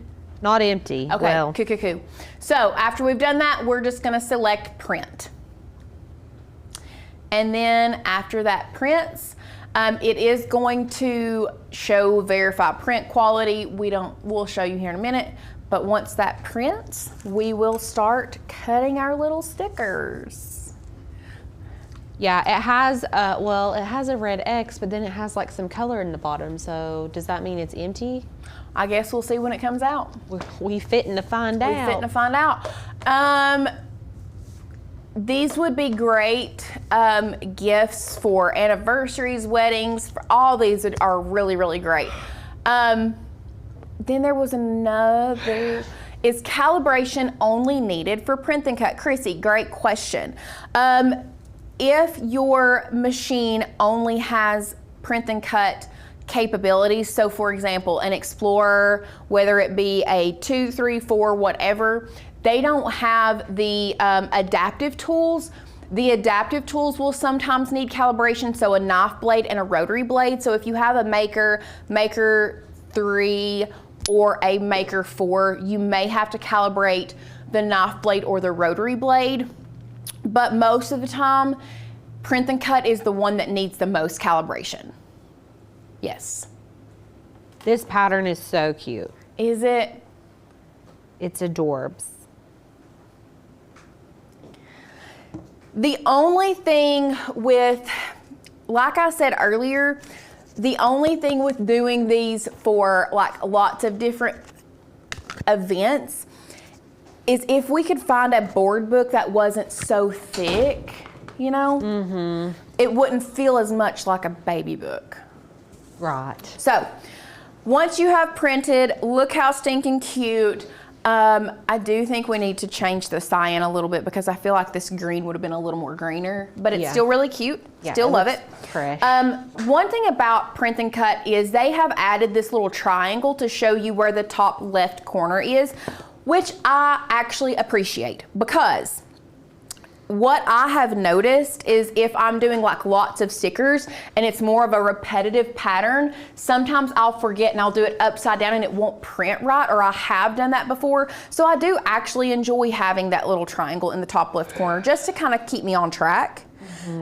So what we're gonna do is we're gonna line this up to the top left corner of our mat. Now I would suggest if you have a brayer, using a brayer for your print and cut stickers, whatever. I don't know where ours are right now. Megan said she loves your outfit and it's so cute. I'm saying it's so cute. Megan said she loves it. Thanks. Appreciate it. Y'all like to give me the big head sometimes. Anyway, we are going to browse all material and we are going to cut this on.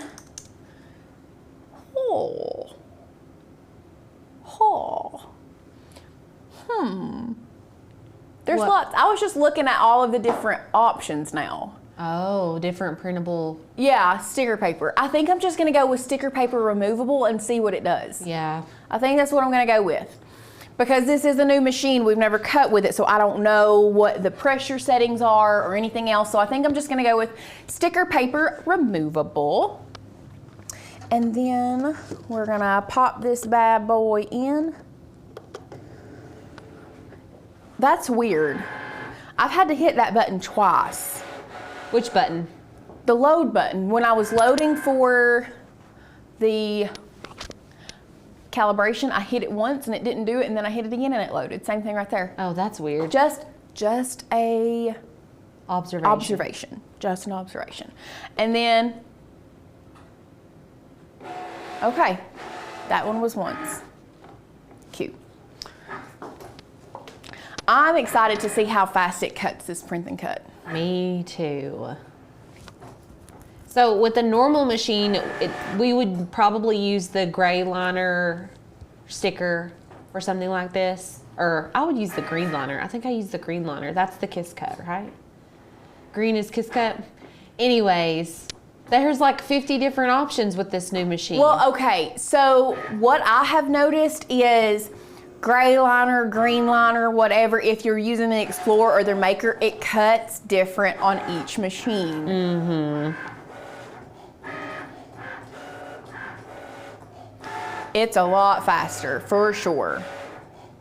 Now, I'm not gonna unload it yet. Not unloading. I'm gonna check it. Perfect. It's perfect. Whoop. Perfectly normal. Perfectly normal. What is that from? I don't know. I feel like me and my old roommate used to say that all the time. Perfectly normal. It's from a movie. If you know the movie, leave a comment because I don't know where it's from. Okay, so now we are gonna start the assembling process. Now, I would suggest doing the spine of your book first. That way we can cover the edges of this with the, no, I was too low. Drop it low. So did you do it in sections because it would be hard to like lay it all out as one piece? What do you mean? Oh, I guess it would be too big. You couldn't do it, like you couldn't have flattened all 3 sections together and then did a print and cut because it would have been way too big. Mm-hmm. Unless you have really gigantic sticker paper. Mm-hmm. Yeah, okay. Okay. Oh my gosh. So we've added that edge there. So cute. Now we're gonna add the front. And this is what, now if you're being really picky, you could line this pattern up, but I don't know that we have the option to be picky today. It's fine. Would I have liked to have lined that up? Yes, but it's okay. It's okay. Oh, is it from Nanny McPhee? I bet that is what it's from. That is looking so cute. Now the back lined up, great. The back lined up perfect. The front, not so much. Let me see. There's the back. Okay. There's the front. From here, it doesn't look. Oh, I see. Right here. Yeah, that's okay. It's so cute. But that's it. After you've done that, you're gonna go through the process of printing every page. You'll place every sticker inside the pages, just like we did the front and the back. But y'all, how cute is that? It's adorable. I'm just gonna show the back because it's perfectly lined up. I'm just gonna show that one. And that's it, guys. I love How it. stinking cute. What do you think? I love it. I think it's adorable. Carol says, would you pretty please cut an intricate shape on the new Maker 4 so we can see how fast it cuts that? I mean, yeah. Sure, why not? Let's grab some vinyl. I shall be right back. Hey, there might be some right there. There is some right there. Look. Oh, HTV it is. Okay. Intricate cut on an HTV. Okay, we're gonna do a test cut for Carol on our new Cricut machine. Oh no. Is it trying to stick to the mat? No. Oh, darn. It's okay. It's just because I pulled it up way too fast. The pattern on the book is overlapped just a little bit. Yeah. Honestly, if you didn't use like a square pattern like I did, it wouldn't be that hard to. And some people it's gonna bother and some people it's gonna not. Mm-hmm. If you're OCD, clearly it's gonna bother you. You'll wanna try to line it up. If you're not, I just feel like that's something that it's a baby book. I still think it's super cute. Yeah. I just couldn't care less about Yeah. it. That's one thing that I'm not as OCD about. Right. Myself. Okay, so let's go back to, let's click done. There's probably some stuff Let's uploaded go already ahead we and could use. Save that. But I'm gonna go to new. I'm gonna save that one, go to new. Let's just go to our uploads and look for a pretty intricate cut. Could do that little arch guy. This guy? Either of those, yeah. Okay. Let's, Or like those letters, the mama bird, mama hood. yeah, we'll do this one. I feel like that'd be intricate. Add to canvas. We'll size it down so that it's super intricate. Let's size it like this. 3 by 2. That is gonna be super intricate. And let's do 4 by 2.5. Cool. So Cool. gonna go to make it. I don't wanna save this. I don't wanna save this. On the mat, 12 by 12. Confirm. Oh, that didn't come in as one file. Let's go to combine, unite, make sure it's one thing, make. Here we go, Confirm. people. That's tiny, tiny, tiny. I can't even read that. Well, I guess we're really putting it to the test. We're gonna put it to the test today. Okay. Yep, it's tiny. We're gonna test it out. Test it out. Let's go ahead and load. We are doing this on everyday iron-on. Mom, it automatically turned my mirror on for me. Nice.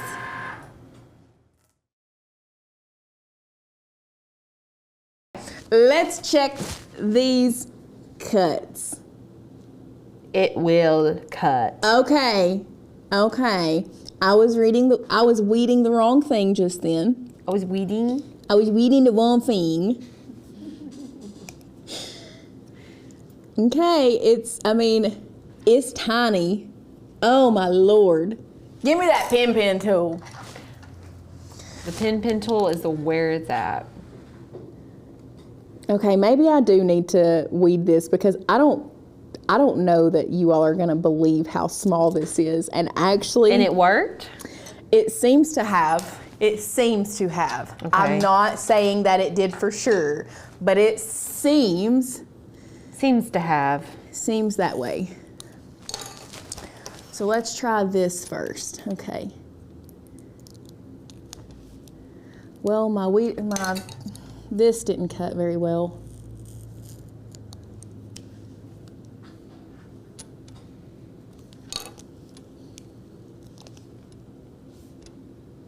I'm trying not to get my big fat head in here, guys. Oh, I don't even know what kind of letter that is that I'm peeling off of there. It's so little. What's it supposed to say? Hold on. I did make this way too small. We are testing. I mean, if it works, then I don't know what letter that is. Is it supposed to be an H? I don't know. I can't tell. But it's supposed to be an E, I think. Oh my gosh. Oh my gosh. It's not even like, oh God, where is it? It's not that it didn't cut it, it did, but they're so small. I'm just trying to make sure I don't lose anything. God, what was I thinking? Are y'all seeing this? Are they seeing this? Okay, good. I can't look up and see what they're saying. they like that you're doing this. Well, I've lost parts of the E, and it wasn't because the machine did anything wrong. It was because it was just way too small. Dang it, now I've got that period in my head. Ooh, good.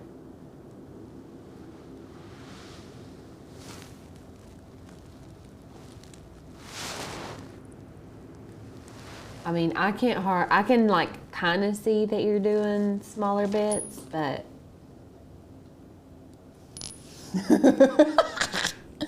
That's tiny. Itty bitty baby.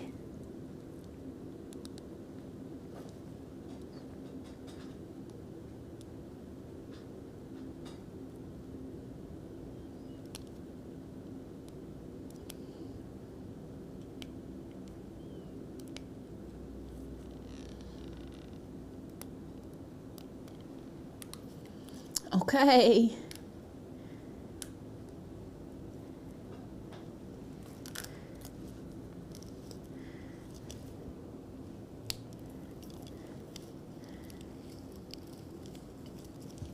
Now these bigger ones are just like a charm.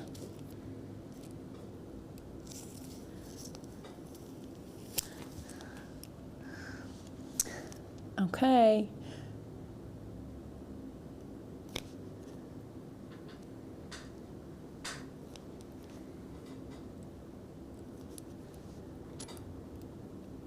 Mama Hood.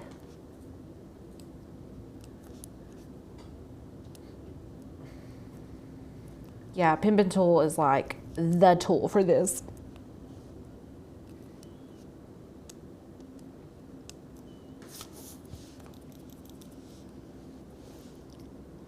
Now this guy right here,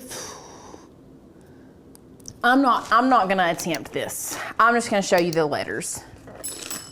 Show us. I mean, it looks pretty dang good. That's how small it cut. And it cut pretty well. Nice. So there you go. Love it, love it, love it. Okay, In the words of Tanner. Tanner. Lauren is making a sister canvas, by the way, today with the matching quote. I'm going to be making a sister canvas, meaning this canvas that we have on here is to the people who look at the stars and wish. And then I'm going to make the sister canvas that says, to the stars, let me think of the exact quote. It's beautiful. To the stars, I'll have to look it up. I'm looking it up for you. for To the you. stars and dreams that come true, I think. To the people who look at the stars. And wish. And then the sister quote should be to the stars and to the stars who listen and the dreams that happen, I think. Okay, hold To on. the stars that listen, I know for a fact. And then there's a dash. And To the people who look at the stars and wish, to the stars who listen and the dreams that are answered. Dreams that are answered. I couldn't remember if it was happened or answered. Okay. So we are going to be creating this beautiful canvas. Let's go overhead. And what I think I'm going to do is I think I'm going to take this moon and put it on the top half of the canvas and the words on the bottom. So when they sit next to each other, it's opposite. Iconic. Yes. Iconic. Yes. It's going to be so cute. I love it. Yes. I love a coordinating canvas moment. I do too. With that being said, should we use the same colors? No. No? I feel like you should use the warm colors. These that we've got on the table? Don't you? If you want, we don't have any more navy, by the way. That's why we. Okay. Oh wait, there's navy right there. This is navy. Is that the color? This is more like a gray, bluey gray, but it's okay. We'll just use this. Okay. It'll be beautiful. Okay. So we are doing a reverse canvas. So obviously you are going to need a canvas. Now, the quotes, Anne, came from A Court of Thorn and Roses, one of my favorite series. It actually came from A Court of Mist and Fury, I'm pretty sure is the book that one come from. Mm-hmm. That is third book? I have to think. Anyway. Lord, I don't even know. Anyway, so the supplies that you are going to need is a canvas, obviously. We have a canvas here. Now, we You can recreate this with a Dollar Tree canvas. I'm just gonna be completely honest. We could not find canvases at our Dollar Tree right now. I don't know why. They didn't have the ones with the thick border, and that's the ones that we're gonna use. Yeah. They have them. It's like They're there. we had just not ours. one. We had one from them, but then because we create a thumbnail and then recreate it with you, we were gonna have to use a second one, so we could not find the second one. So just so you guys know, you can recreate them from the ones at Dollar Tree. Like I said, we couldn't personally find them at our Dollar Tree, and you can't order online in smaller quantities anymore. Unfortunately. Or not right now, at least. So we're actually using one from Hobby Lobby. I know for a fact that you can get these in a 2-pack for like less than $10.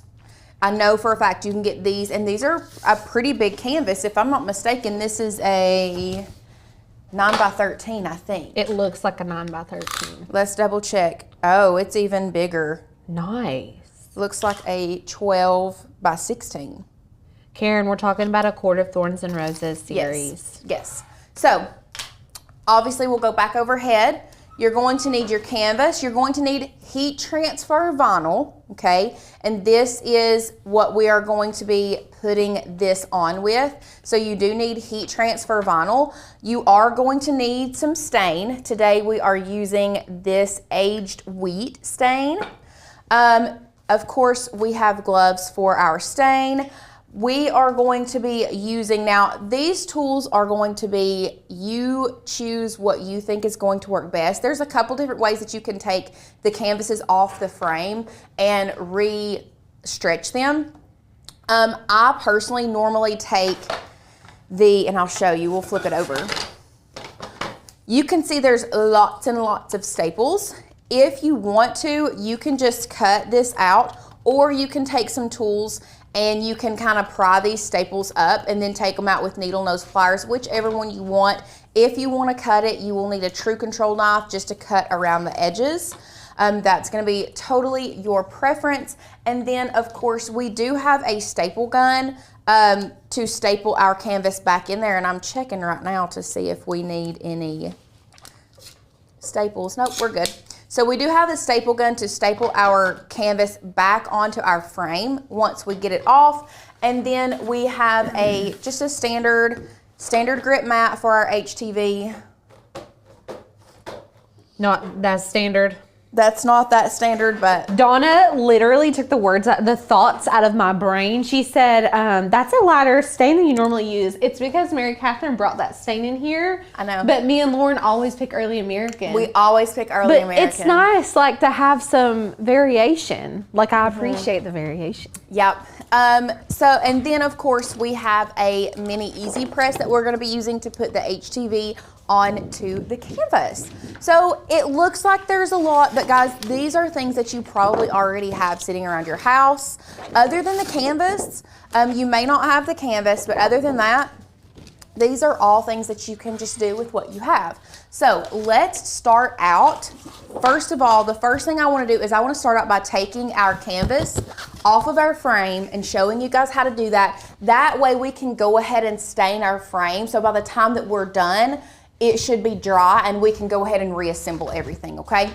So we'll go back overhead and we're gonna start the process. So there's a couple different ways that you can do this, and I want to show you these different ways. So I have right here a really small flathead screwdriver.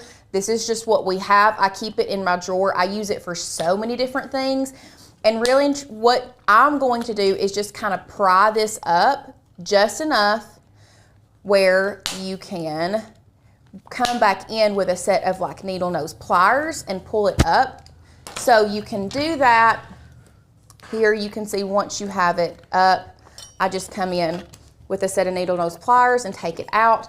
Now the reason that I do it this way, or I have done it this way in the past, is because I feel like I get a better stretch on my canvas if there's nothing there obscuring. So like if you cut it, this is gonna be there.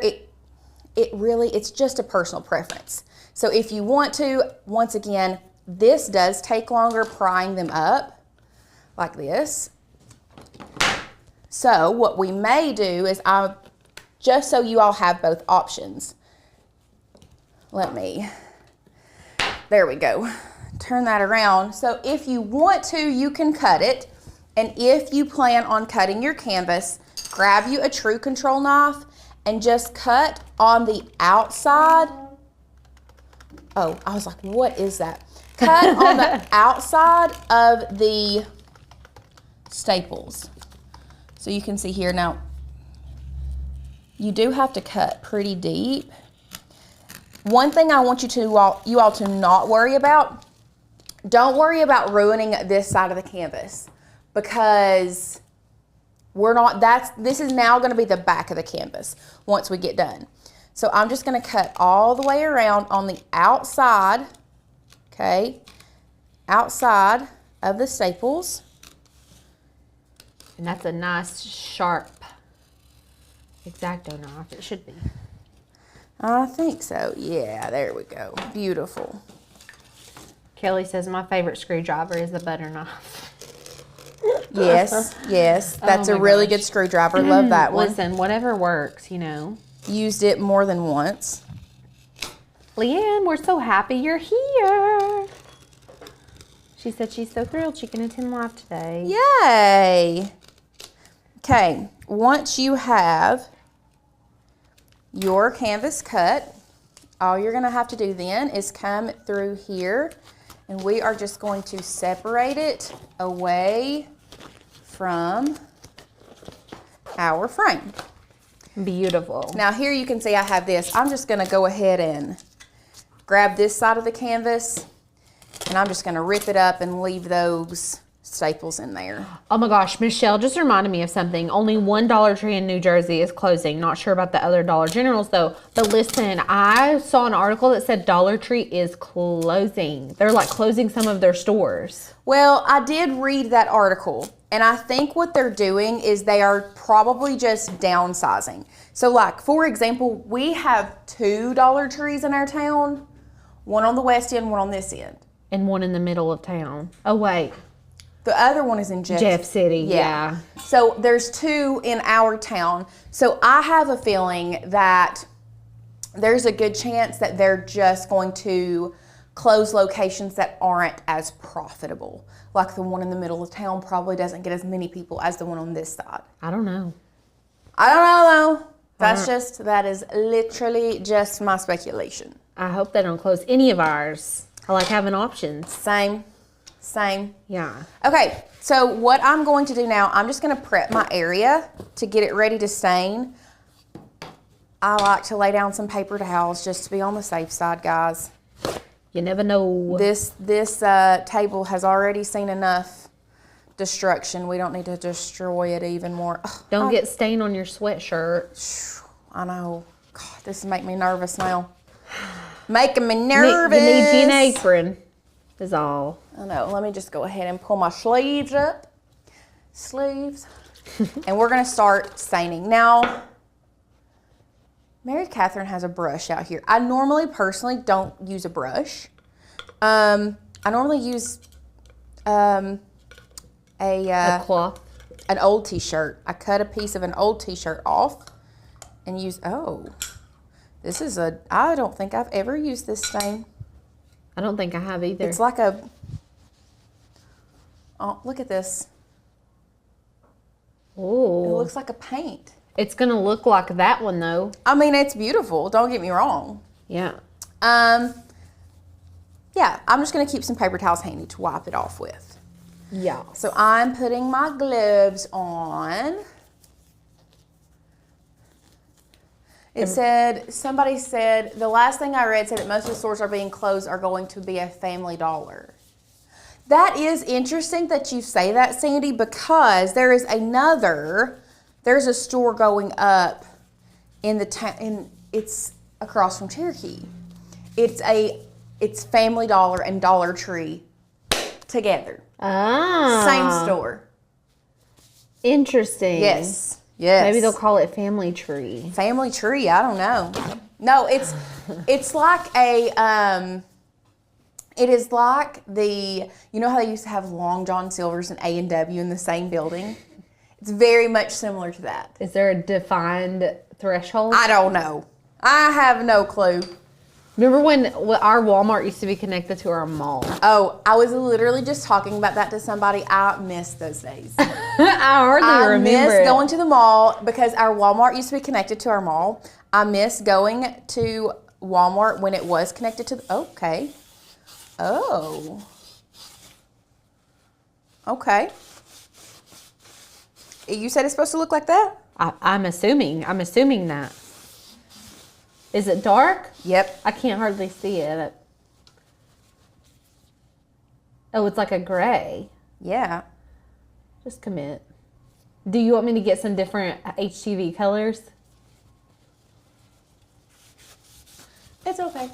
I can get some complimentary. That's not going to look good with that. Maybe You want a darker stain? Maybe I'm using too much on. Maybe I should have used. Do you think she used the? Let's try this. Oh, nope, it's still pretty dark. Huh. I've never used a brush for stain. I don't know that I have either, but it's not a bad.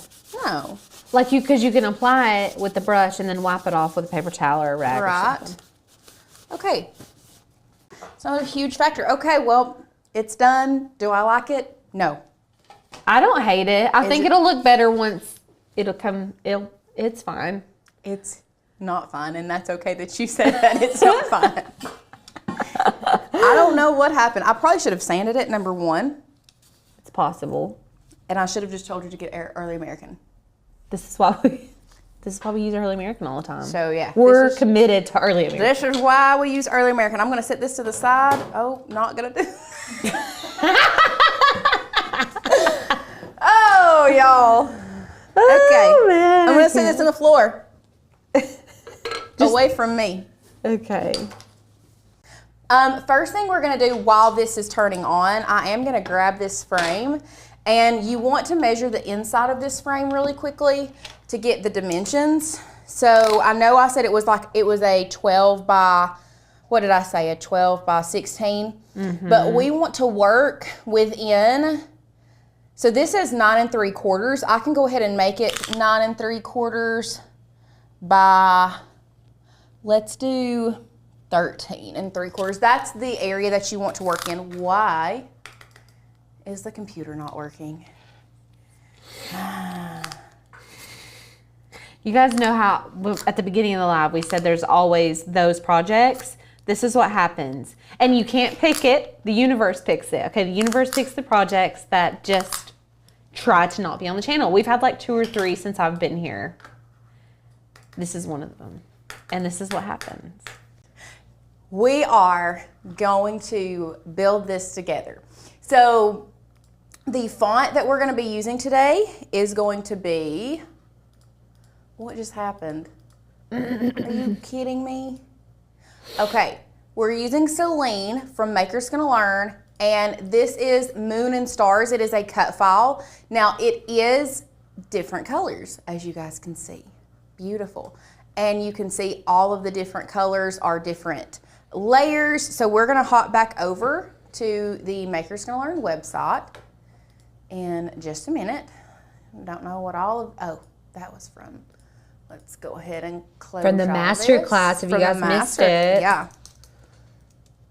So we're gonna hop over to our website. Are we signed in? Yes, we are. First thing we're gonna do is we are going to grab the font Celine. First of all, Artful Ink. Are you kidding me? Look at this new font. I used it for I am obsessed. yeah, I used it for something in the course today.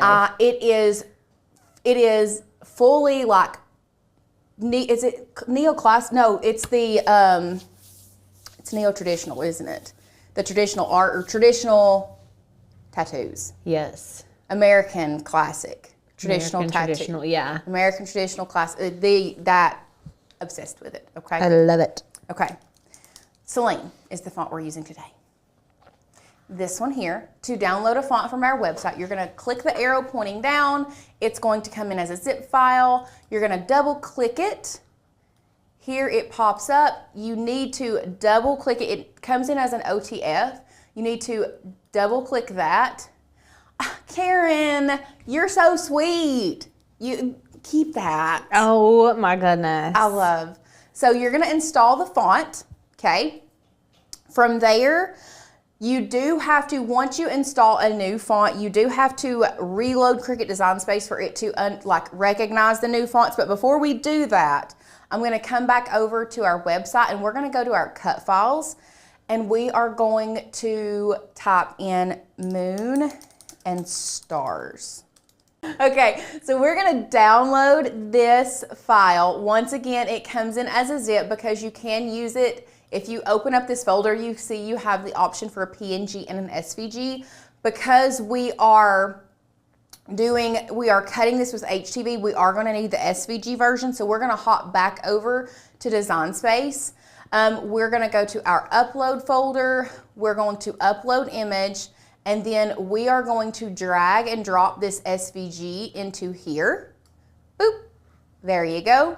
You're going to click continue and upload that to Cricut.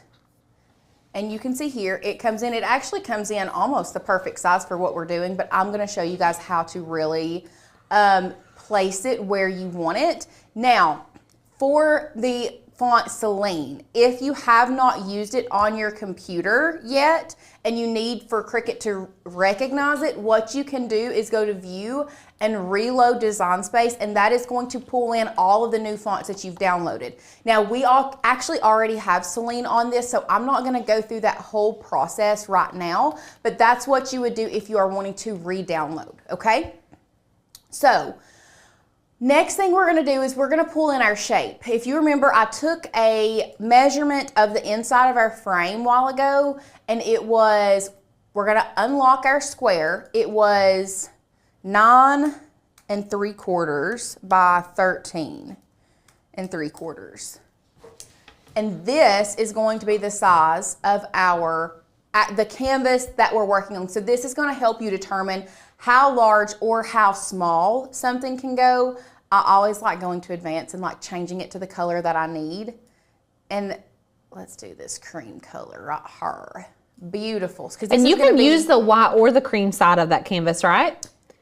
You can use the white or cream. Because I personally like the cream side better if you're doing HTV, just because there's like a coating on this side. I was about to say, I don't know coated. how well the HTV would go on this. It'll stick. Yeah. I know it'll stick, but I just, yeah, I think I like that ivory side too. I really like the ivory side personally. And really, you can use either one. But you can use the cream or you could use the white, whichever one. So, anyway, so now what I'm going to do is I'm going to bring this to the front. And if you guys didn't know what I just did, let me go overhead and show you something. So this is obviously a Mac or an Apple keyboard, but if you look, go to share screen. So if you go to arrange, did you guys know that these little things over here on the side tells you what shortcut keys you need to click? And that is how I have personally leveled up my designing, is by using shortcut keys. So back overhead to our keyboard, I always hit Command and then either this one bracket or this bracket to bring it front to back. So the left bracket takes it back on your screen and the right bracket brings it front. And then go to the share screen. Watch how you can see it's in the very front now. I'm hitting Command and hitting the left bracket and watch it move down. And then the right bracket brings it to the top. Love that. One of my favorite things. Yeah. 100% one of my favorite things, okay? So what we're gonna do now is we are just going to start building our canvas. So now I'm gonna bring in the text. We are using the font Celine, so we have to go to our system fonts, type in Celine right here. So our first one said, to the people who look at the stars and wish, and this one is going to say, to these stars that listen. And then I think it's this. And then it says, to the stars that listen and the dreams that happen. Please hold. To the stars that To the listen. people who look at the stars and wish. Uh-huh. To the stars who listen, dash, and the dreams that are answered. That are answered. I just know Sarah J. Maas was like, dang, that was good. She was like, I need to go take a lap. Like, that was good. When she wrote that, she was like, that is 100%. money quote right there. Money quote. Going on the merch for show. Yeah. Now, first of all, something about this doesn't feel right to me. So what I'm going to do is I'm going to go to advanced and I'm going to ungroup this to lines. So now I can really move this around where I want it. And I think I need to, honestly, I think I need to size it down first. So I'm going to hold down either Shift or Command and select all of these, and I'm going to size them all down together. That way they're all the same size font. Now what I can do is our first one had the moon down here in the bottom. So I want to select all of these, and I want the words in the bottom, and I want the moon. I'm going to do it this way, I think. Do I want it that way, or do I want it? I don't know. We're going to play around with it. We're going to play around with it, okay? So just hold, please. I feel like it needs to be, you need to put the bottom part at the top, but still have it facing the same way. It's like fatter at the bottom of the moon, and that's why I think it looks weird. What do you mean? So this is fatter on this side, so it needs to be, what are you saying? Flip it both. Okay, now flip it again. Flip it like horizontal once and flip it vertical once. And then flip it. I need it. That's back to where we were. Like that? That side or that side? That side looks better to me, I think. Okay. I don't know. Okay, well, we're going to play around with it. We're going to play around, okay? But if you look, let's go overhead. This one is on this side, and I'm creating a sister canvas. So I want the moon to be in this corner. So that would be right. But now it's just placing my words where I want them. Mm-hmm. But I think this needs to be on a different line, and then we need to advance, ungroup to lines to the stars that listen. Like kind of hug it in. Yeah, I think the needs to be on the same word as and. So what I'm going to do is I'm going to type the here, take out the here. Burp. And the dreams that are answered, and bring this down like this. Scooch it more like that.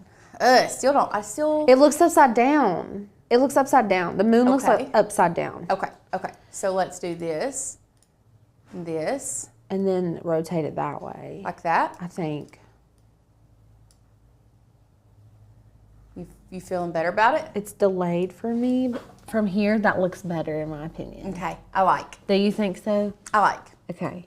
Okay, so now that we have kind of placed it where we want it, and that's the cool thing is ungrouping to lines gives you the chance to really move things around, because I didn't want everything to be like this. Like, I don't like how everything's straight on here. I like filling up space and moving like lines separate and staggering lines. And that's just a personal preference. It's just like fun for your eyes to read and follow, I think. Yeah, and I need to put a period there, okay? So we're leaving as is. Now what we need to do is we need to select all of our text here, because if we don't select it and we don't combine it, when we go to make it, it's all gonna be separate. So because we have ungrouped to lines, you can see here on the layers panel that they're all separate layers, okay? Now what we need to do is we need to bring them back together. Now that we have them exactly where we want them, we need to come down here to combine and unite them all back together. And now you can see they all come to one layer. So now we know once we send it to Design Space, it's going to be perfect. Also, I feel like, do we want it angled the same way like this, but just different sides? Well, somebody said you should just use stars. But we need to teach you guys how to layer this moon. That's the most important part of this tutorial, other than the reverse canvas. I feel like layering the different colors is like the key here. Okay. I like it down there better, personally. And you can like stagger them when you hang them. Yeah. You know?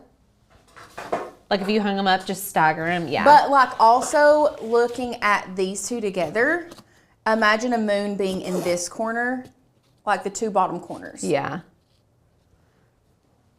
Okay. Personal preference, guys. Exactly. Personal preference. You guys can make it however you want. This is how we're going to do it today. Anne says, why not attach? What's the difference? Great question. Let me show you. So let's go back to where we united. Let's go ahead, undo unite, and let's attach them. So now we have attached them. We're going to go to make it. La da da da da. Give it a second. Not there. Attach will do the same thing. So I just wanted to show you guys that attach will do the same thing, but I'm done with this, so I do like to just go ahead and combine it.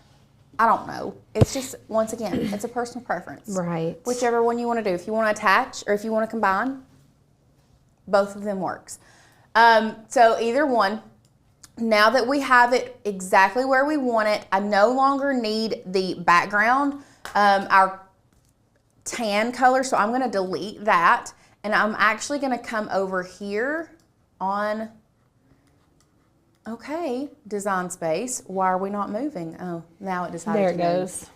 I'm going to go ahead and hide this, both of these, so that we can go ahead and cut, and I actually think that was just a smidgen bigger. Beautiful. Okay, so now once we've done that, we are going to make it. Now I'm not attaching the moon to the words. And the reason being is because they're not gonna be cut out of the same, actually, we can cut the same. Let's go back. Because I do want to do, we're gonna hit the arrow down, and the little stars, these guys right here, we are actually going to be, that is going to be cut out of navy blue, and the words are also going to be cut out of navy blue because that's what she's done on here. Okay. So what we're going to do to help us keep it more centered is we are going to take the stars portion, and with the shift key held down, we are going to select the words. And we are going to, you can either attach or combine, but we are going, are you kidding me? Oh, it was because it was grouped. Okay, first of all, first thing we're gonna do, we're gonna ungroup these, okay? We're gonna ungroup, then with the stars and the words, we're going to attach. Now you see nothing changes, they're the same color, but once we go to the make it screen, our words and our stars are gonna be together, not that one, but you see how the words and the stars are gonna be together, so we can lay these down first and then layer our little gold stars and our swirling dervishes. That's what I'm gonna call them. Swirling dervishes.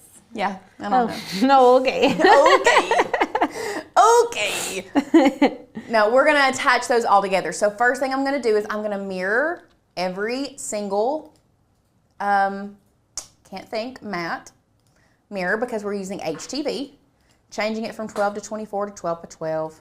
Literally hate that part, but okay. And mirroring everything. Beautiful. So after we've done that, I'm going to cut the words and these stars out first because that's going to be our first layer. So we're gonna go to continue. I'm gonna move this out of the way. Bring in our mats.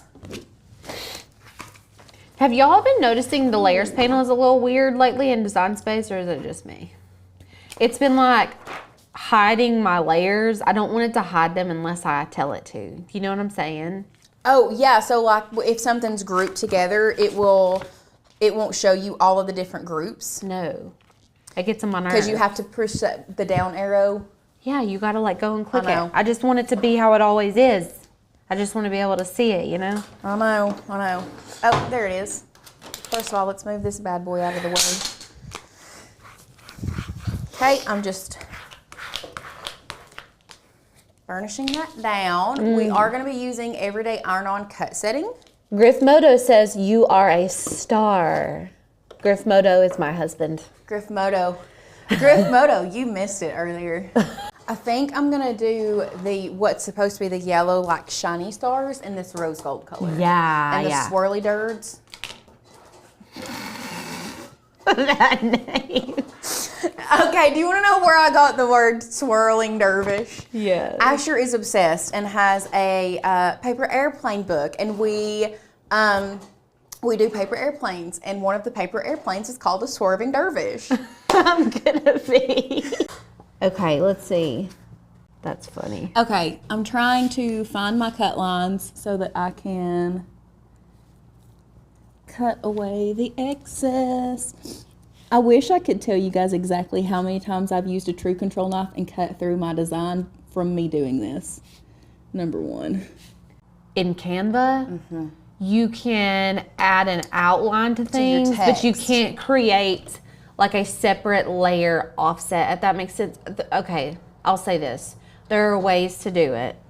Yes. Is that Angela that was asking that? The Canva question, Angela, just message me. Email us at hi@makersgonnalearn, and I'll send you a little tutorial on that. If you're trying to make something, I can help you. A little tutorial. A tutorial. Okay. Someone's asking about the Lock Lick by HTV Ront. No, I don't think it'll be a competition to Cricut. The what? The Lock Lick, I think it's the new cutting machine from HTV Ront. Am I right? I don't know. I don't think many things hold a candle to Cricut. Okay, in terms of their machines. let's talk openly here with each other, and let's talk about, because we have had quite a few people that are looking at other machines, and if you want me to be completely honest with you guys, I feel like there are lots of people out there who have tried to compete with Cricut with cutting machines. I think there is one brand that has probably come the closest to actually making a dent in like you know what I'm saying? And I think that's Silhouette. Me too. Just I think my personal opinion. It's like Cricut and then Silhouette. Right. Pretty much. Now, I did see some people have purchased the StarCraft machine. The Caesar machine is not a bad machine. The Caesar machine is the machine. The machine is great. great. And I know that everybody has, like, software is expensive. Period. Like, purchasing, like, creating software takes so much time and so much energy. And I'm not saying that in the future that Caesar's software won't be there. You know what I mean? Right. I'm just saying, as far as user friendliness and beginners, if you do not have a design degree, it's just, Cricut is just very user friendly, like beginner friendly. Okay, now when you are weeding letters this thin, you cannot just come in here all willy-nilly like and be jerking it off. Anyway, what I'm saying, what I was getting at, guys, is there is a chance that you might pull the vinyl up and stretch it. Okay. I'm trying to weed all these little things out. I'm sorry, guys. It's just so many little tiny pieces right through here. It's like getting on my nerves a little bit. Okay.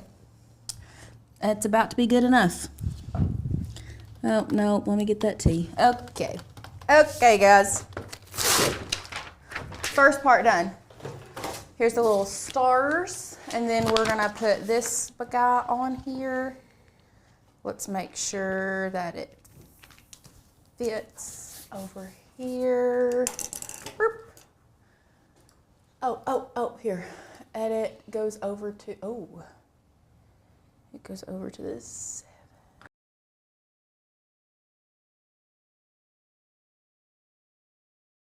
Okay, once again, trying to find where the stars are and not cut any of them off, but also cut the excess of, oh good, okay. Okay, oh, there's a little tiny one right there. Okay.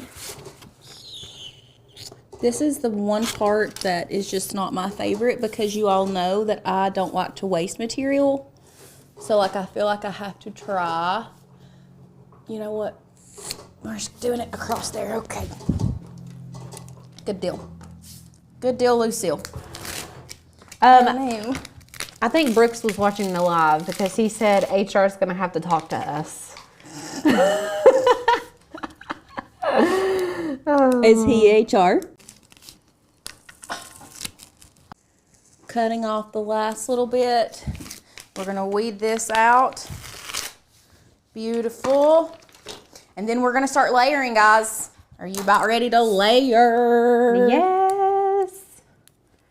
Well, heck for. The more you know. I mean, I say that. They did back in the day. Other stuff. Okay. So what I'm going to do now, because this looks wild and crazy, so it's hard for me to remember exactly what it looks like. So I like to go back to Design Space and kind of get an idea where everything is supposed to be. So like I know that these two dots, I know that the dots are the top and bottom of the moon. So we're gonna lay this down first and then we'll come back in with this and then fill in the stars, okay? Easy peasy. Easy peasy lemon squeezy. And I feel like waiting to put the frame on is really helpful too. Yes. Especially if you start getting close to the edges and things because like the that. thing is you can put this frame in here and double check where you want it to go, which is a good rule of thumb. So I actually want it to be more down here. And let's bring in our sister frame and see where exactly we want it. I think right there will be good. Beautiful. Okay. Gorgeous. It's still not right. This would also be something good for you to keep one and like give your best friend the second one. Oh, friendship canvases. Yeah. I love it. So we're doing this on a heat setting of 2 and we're just coming in and adding our HTV. Love it. Love it. Now, if you guys have ever tried to stick adhesive vinyl to a canvas like this, not as much luck. Not as much luck. HTV does so well on canvases. I feel like adhesive vinyl is just so hard. You can stick down adhesive vinyl to canvas, but it's just not as well adhered. So HTV is always a safe bet. Okay, so now we want to place Next layer. our next layer, which should be fit just about in here. So pretty much what you're looking for with this one is you just want to make sure that none of the pieces are touching. So for example, this one, we know that this needs to go on the top and these two have to go on the outside of this star. But what you really want to do is come back through here and make sure no other pieces are touching. And you can see I have a dot right here that is touching this little swirl guy. So I'm just going to bring it over just a tad and maybe even up just a tad, about like that. Beautiful. So you just want to make sure that all of these swirls are not touching each other. Now, if you want to, you need to keep this and you can lay this back down to cover all of the other HTV. to make sure that it stays down and it's not touched by the iron. So now we're just gonna come through here and lay all these pieces down, all these pieces. Was that right? Yeah, that's right, sounds right, okay. So once all of that is down, we're just gonna pull this back. Oh, obviously I didn't get that one enough heat. Once again, just be slow pulling up your HTV to make sure everything gets stuck down really well.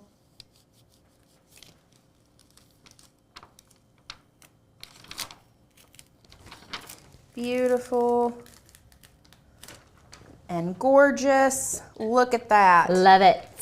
And I'm really loving this because these are kind of, other than the rose gold that we're bringing in here, these are a little bit more manly. Like this looks more manly, and this is what Reese said back to Farrah. Oh. So Farrah said this one. Oh. Farrah said to the people who look at the stars and wish, and then Reese responded. Oh. So wait, is it a love story? Yes. I'm only like 2 chapters in. Yeah. Oh yeah. Oh yeah. I'm not even 2 chapters in. I just started while I was cleaning my bedroom You've not this met weekend. Tamlin yet. I don't even know who you're talking about. Beautiful. I love it. I am going to be obsessed watching this play out for Alicia. Yes. If I can stay committed. You better. Gabriel, you don't have to worry about overheating the vinyl as you layer. We're not like holding heat on one spot for too long, so it's totally fine. And it's cooling down in between the layers too. So you're heating one up, it's cooling down, and then you're gonna keep adding the other layers. So it's not a big deal. And then this one. It looks so good overhead. I love it.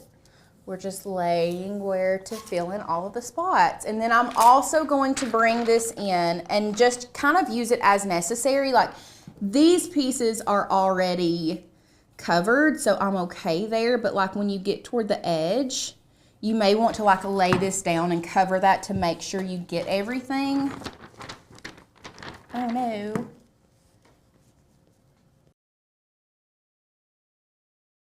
But and there we go. Yeah.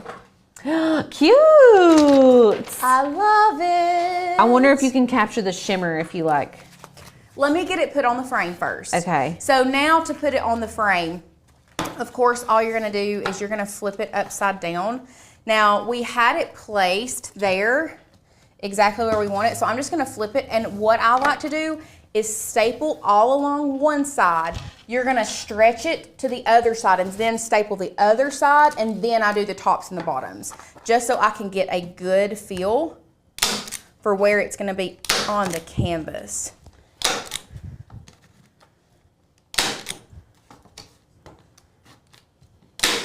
Okay, so now that I've got it on that side, I'm going to pull it this way in the middle right here. Oh no. What in the world?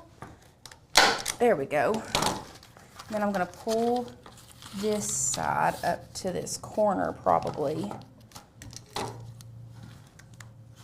And then we'll pull this side down this way. Everyone's loving what they like compliment each other, like in a masculine and feminine way. I know. I didn't realize that it was male, female, but like now I love it.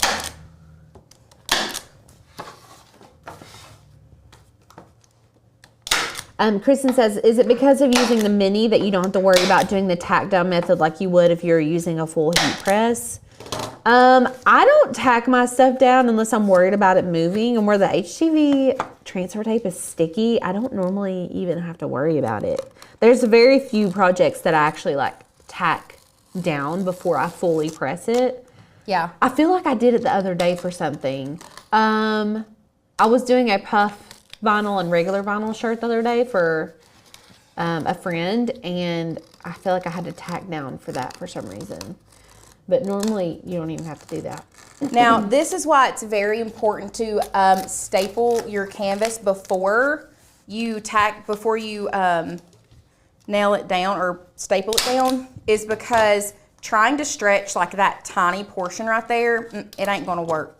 Yeah. It's just not gonna work. So utilize that extra before cutting it off, because I just like to come back in here, cut this off, see where I might need to tack it down some more. And if you can, try your best to get your staples closer to the inside. That way you have more room to cut on the outside. And then we're just going to cut this excess off like this. Beauty. And then decide where we want to, like right here, I think could use like another quick little, nope, not that quick little staple. We're gonna get another one right there. I think we could use one there.